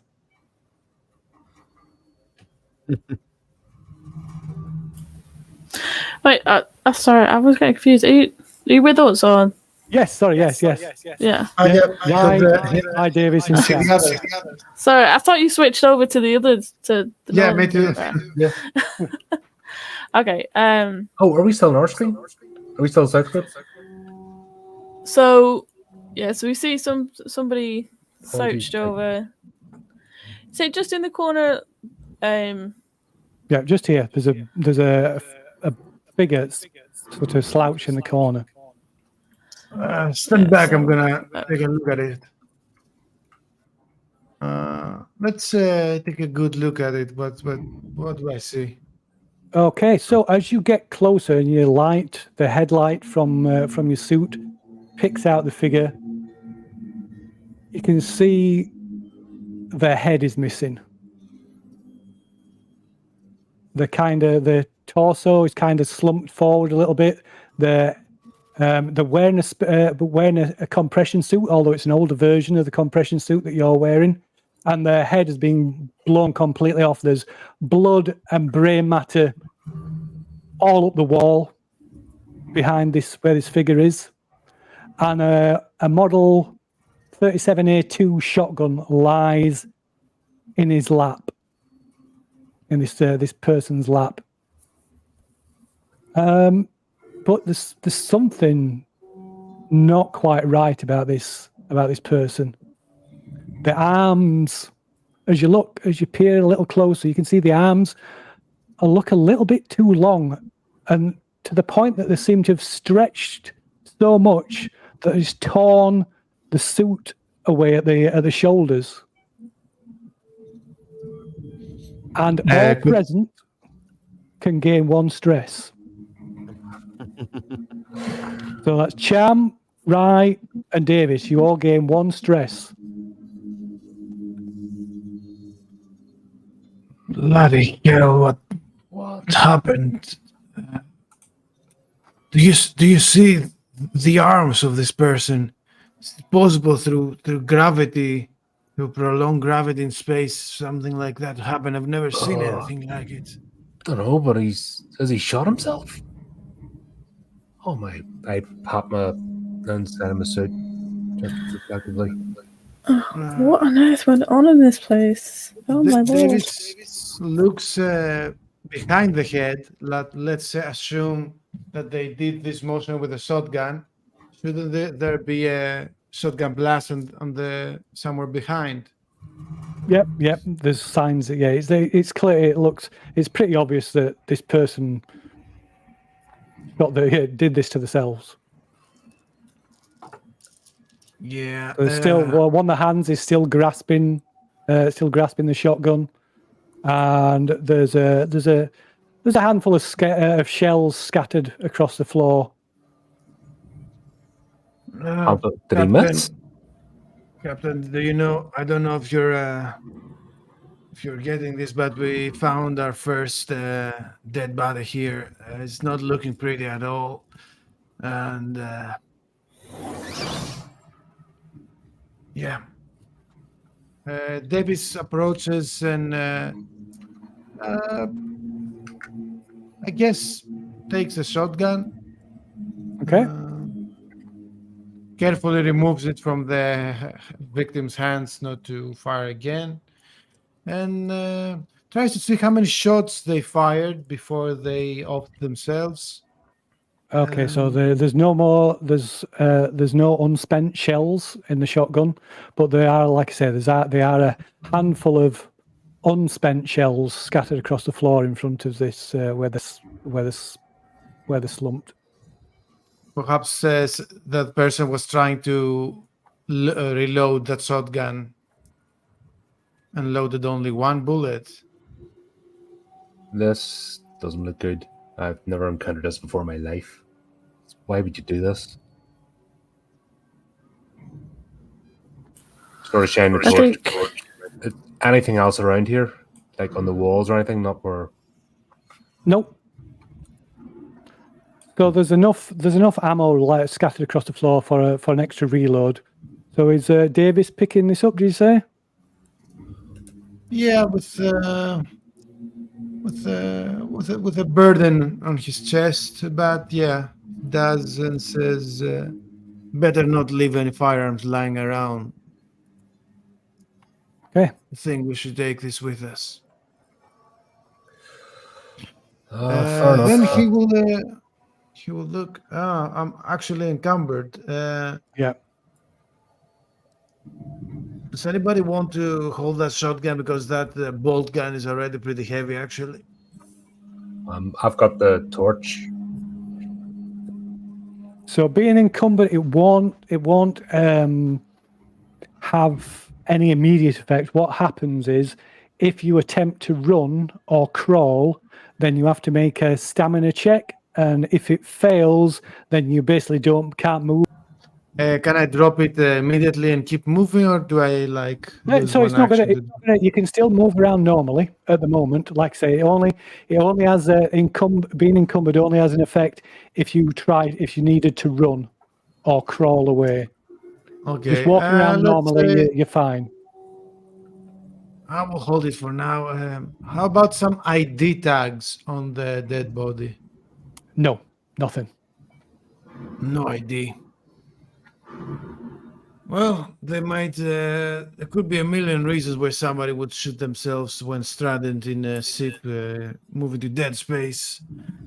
It's not a pretty sight, but we have our orders, and we should move on. In this system, is there anything that differentiates the the rank on these suits? No. So the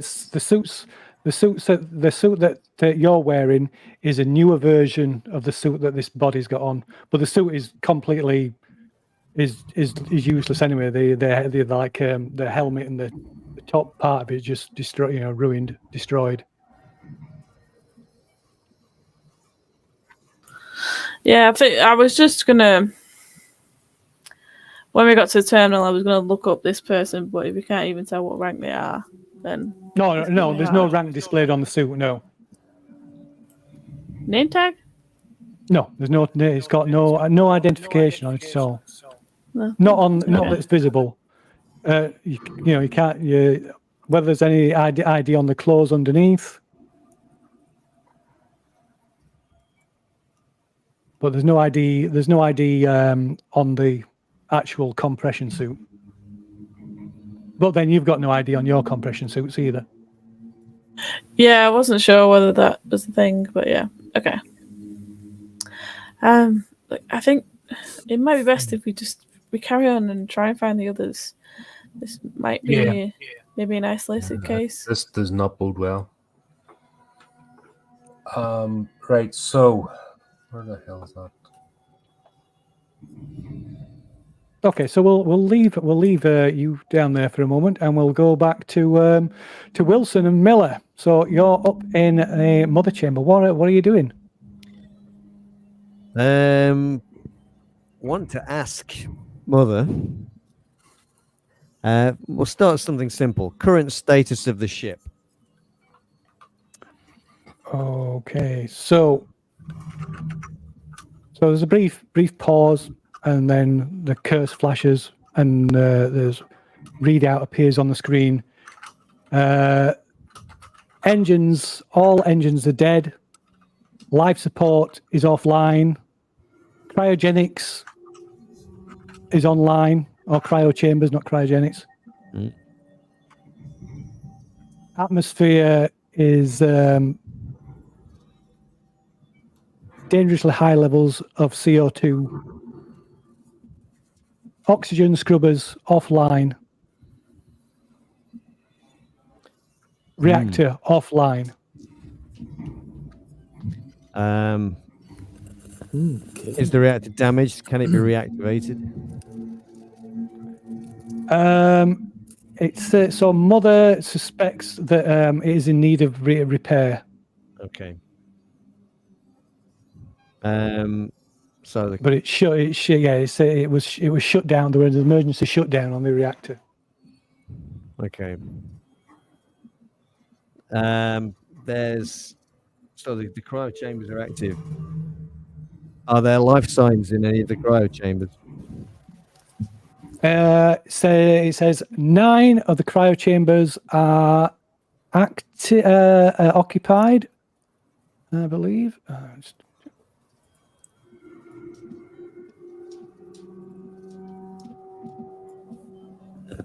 Oops, wrong with it.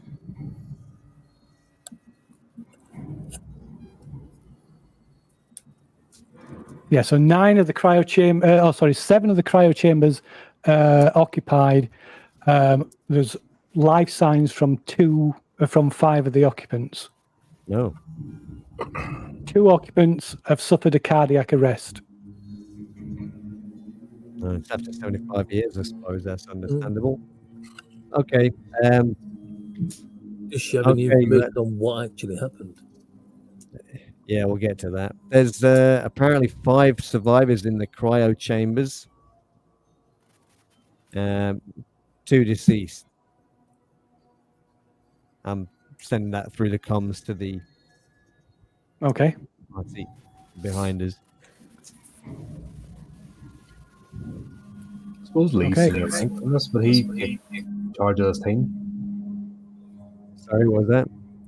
Lee would be senior rank, as in he's Davis. Davis, sorry, yeah. I don't know. Could be, yeah. Is that the way it works? So we're not jumping over each other in film. So Pilot is second to the captain. Yeah. Okay. Yeah, so it'd be. So we're not all jumping over each other. Yeah. Do you want to tell Captain what?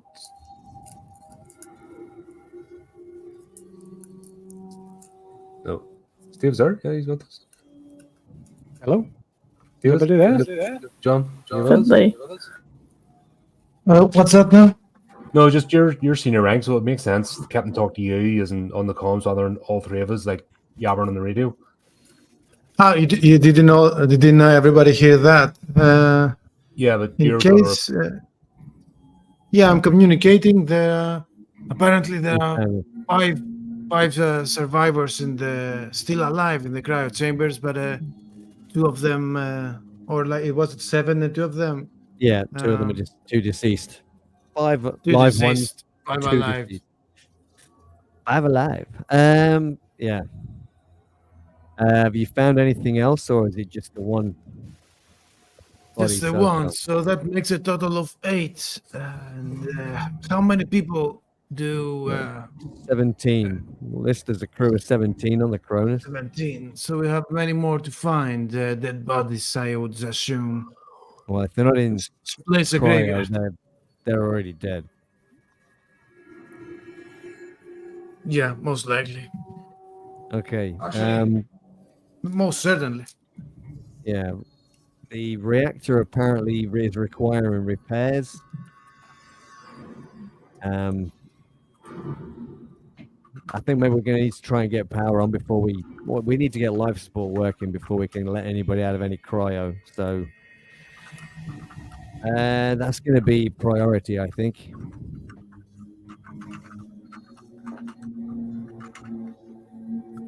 What's your orders, Captain? Well, head aft. See if you can ascertain. Make sure that we've got 5 bodies, live ones. The mother seems to think there's 5 life signs in there. Check them out first. All right, Let them let's have give them a try look on. first. Yeah, we need to get power on. We need to get life support working. We need to get rid of this carbon dioxide before we open those cryo chambers, or those 5 people are going to be dead. I know maybe Ryan and Cham could take a look at the life support if they can find their way there.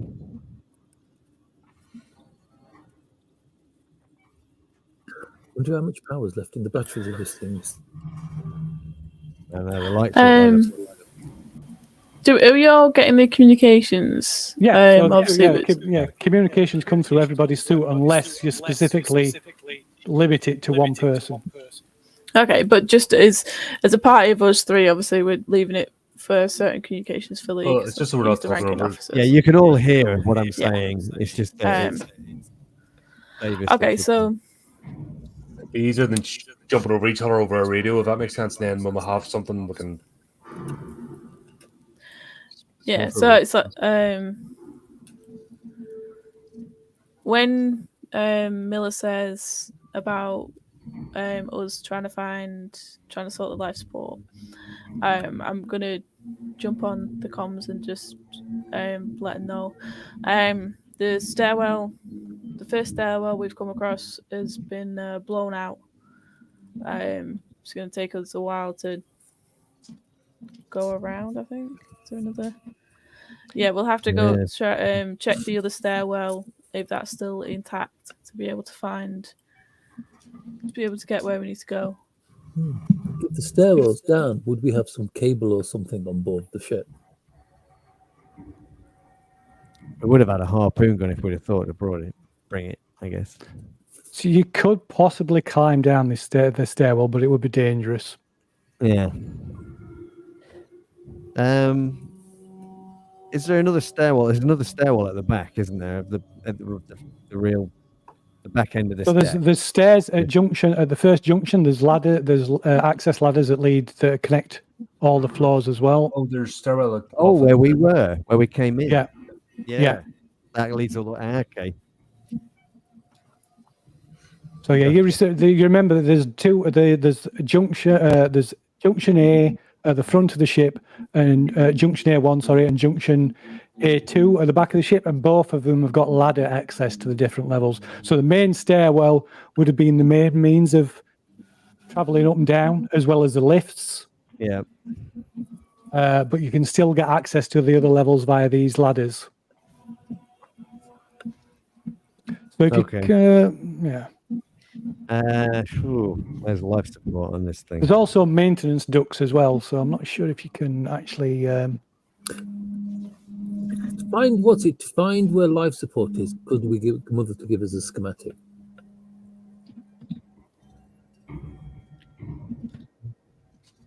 Air scrubbers shaft. So we're just ahead of that in that corridor. Yeah. Just before the cryo chambers. So yeah, according to the plans, we'll say you can look at the plans. That's handy. Yeah, I think it would be a bit too cryptic otherwise. So yeah, the air scrubber shaft is only accessible via the maintenance tunnels, which are accessible on this deck, just between the run between the air scrubber shaft and the stairwell. Oh, okay. I mean, the air scrubber shaft, that's just going to be like a big ventilation duct thing, right? Yeah. So air scrubbers, the way they work is it works like it's like electrolysis. So it'd be it's usually like a massive shaft, and at the bottom you've got these like electrical conductors that pass massive electrical charge passes through the water, and that breaks the atoms and releases oxygen. And then about halfway up you've got the scrubbers that recycle and purify the air. And then above, at the very top of the shaft, you've got like condensers that recycle the water back down to the bottom of the shaft. Right. So if you remember in Alien, that bit where or is it Parker when he's in that chamber where all the chains hanging down, and there's all the dripping water. Yeah. That was the air scrubber shaft. That's it. Got you. Right. That was really big. Yeah, it's massive. It's We- probably about 60 foot, if not bigger, depth of it. We need power though, right, for that thing to work. Put it to Are the cryo chambers there transportable though, aren't they? Are the what? Sorry. They're transportable. I mean, you can What? climb up and down them. You mean? No, I mean the cryo. Rather than having to worry about Oh no, restarting everything in the ship, would it be easier to wheel out the? No, cryo they're chambers, like I no, reckon? you can't remove them. No. No. On a ship like this, there's more. Well, the ones on the Montero, they're like set in place. You couldn't just like remove them. And on a ship like this with more crew, they're packed in even tighter. Oh, did they not remove? Sorry, I'm thinking of between Alien and Aliens, Ripley's one. Did they not wheel that out, or did they just activate it there? Yeah, that was there. I think they did, but that was in that shuttle. Ah, that was a different one, right? Sorry, I was thinking it was a similar design that there could be trolley and. I imagine, there will be portable ones, of course it'd be, but no, the ones in the ship, Can't pop them out. Can't pop them out onto the portable and wheel them away. Of course not. That would be too easy, wouldn't it? Yeah, power's going to be the first thing, I guess. Then do we want to look at the cryo? See, we're right next to them. Do we want to actually look at the cryo chambers and just confirm the readings? Yeah, I think that's not a bad shout. Yeah, I think it's best to actually go and make sure that the survivors are there before we go. I mean, we don't know. around the rest of the ship. Be damaged for all we know. Yeah, it could just be plugged in, but nobody in them or anything. So we get an eyeball on, and then So the thing with the power is I probably didn't explain. I think I didn't explain it very well. So there's enough. There's the reactors. The reactor's not at a level where it can power the engines, so it needs to be repaired to be able to power the engines. Okay. But there's a low level of power available that could be re-engaged. It's just that Mother has shut it all down. right. So just at a point that I'm just conscious of time as well. I know people have other stuff. I know you and me are both on the biff chits at the moment, but we don't have to worry about the morning. Do you want us to look in the cryo chamber to get a coming off point in the game, or what would make sense? I will tell you what. I'll give you a point where it can cut off, because I was gonna do this. I was just going to happen shortly anyway. Okay. So anyway, if you want to finish your conversation first between yourselves. Right. Yeah, get eyeballs on that. I'm just thinking. So can we switch the power on here with Mother then, if she's the one that shut it down? If you can convince her to do it, it would take a Comtech to kind of override what she's done. Okay. All right. Okay. Worth bearing in mind. My contact is 1. Well, that's one more than I've got. You can, Yeah. Oh my god! I'm sure it won't harm it. Oh wow! Okay, so Wait a minute, who rolled that? You did, John J. Ooh, my comtic is 1. Should it have rolled 4 dice? yeah, maybe Yeah. like a some company passcode that you could punch in. I copied the number off the back of the card. Yeah, written on some tape stuck underneath the desk. So the rest of you, did you see you heading towards cryo then, or was it something else you were doing? Yeah, Let's go while we're towards the down cryo. here, yeah, we're just gonna check out cryo. while we're Okay, down here. so as you turn to and start heading down the corridor, let's see, where are we? One moment. If you just want to hold your position a moment. Get this right.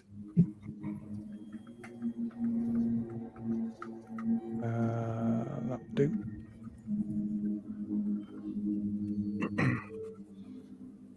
Where's Rye? That's Rye.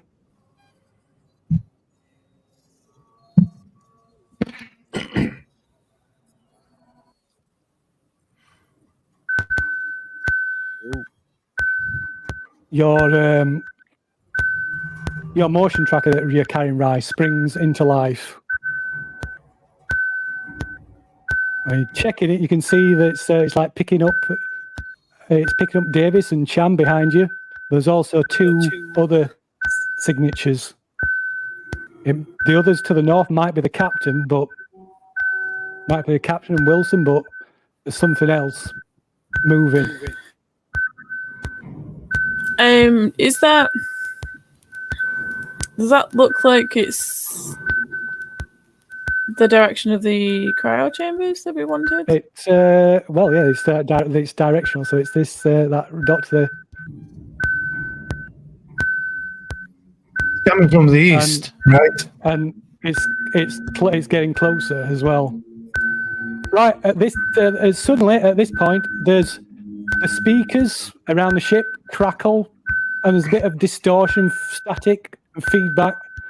And suddenly, it's Mother's voice comes on. Systems reactivated, bringing reactor and life support online. Ship environment stabilizing. Warning: life support compromised. Air scrubbers offline. Carbon dioxide levels elevated.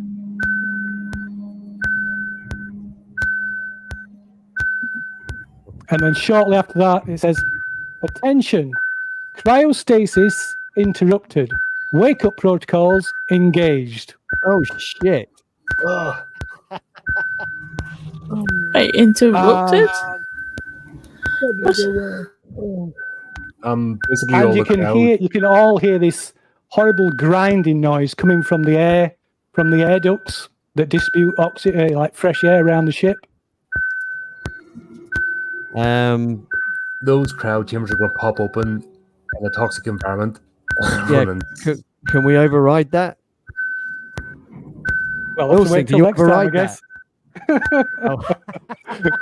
Continue. Dun, dun, dun. Excellent. But yeah, this you can see this reading on the motion track. It says it's like 2 meters away. That's close. But we can't actually see anything with our torches. Should be in the corridor, but you can't see anything. And yeah, I suppose that we'll leave it on that. Nice. Oh, so one thing I should do. So the lighting comes back on. Oh.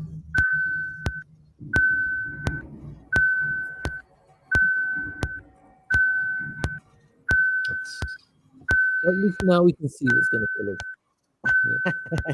But still can't see anything in the corridor either. So that's either above or below. Yeah, I think I would start like hitting the machine, just trying to figure it out. Like, there's nothing there. You know what I'm saying? There's nothing there. Okay, and as you hit it, it stops. And yeah, I guess we'll leave it there. Captain, was that a sensor glitch? I refuse to answer that question. How rude. So of course, the captain and Wilson were oblivious to that. Absolutely. I just thought I'd let you. Oblivious to what? It's Captain and Wilson are oblivious. That's period. Right. There you go. Phil, thanks very much. This has been absolute blast. Didn't even notice the time going, flipping 1 o'clock in the morning. And I know, right? ready for you, John. How is it 1 o'clock already? Yeah, people screaming in the chat, go to bed. That was my wife. So glad I haven't got to do 45 hours. Yeah. Right. So to be continued. Good place to wrap it off. once again, everyone, thanks for turning up. This is fantastic. Having a lot of fun here. Everyone has been joining the chat. Thank you again. It makes this thing more alive, obviously, and keeps it going. So, obviously, we'll confirm. We'll set the next date. I'll post it up on the channel. Everyone, make sure, obviously, you're subscribed and you set your notifications so that you know when this is coming up. And just leaves me to say, obviously, check out Brotherhood of the Dice and Infinite Monkey Tales, fantastic channels, good games played there as well. And just leaves me to say, until next time, keep it creepy, keep it horrific.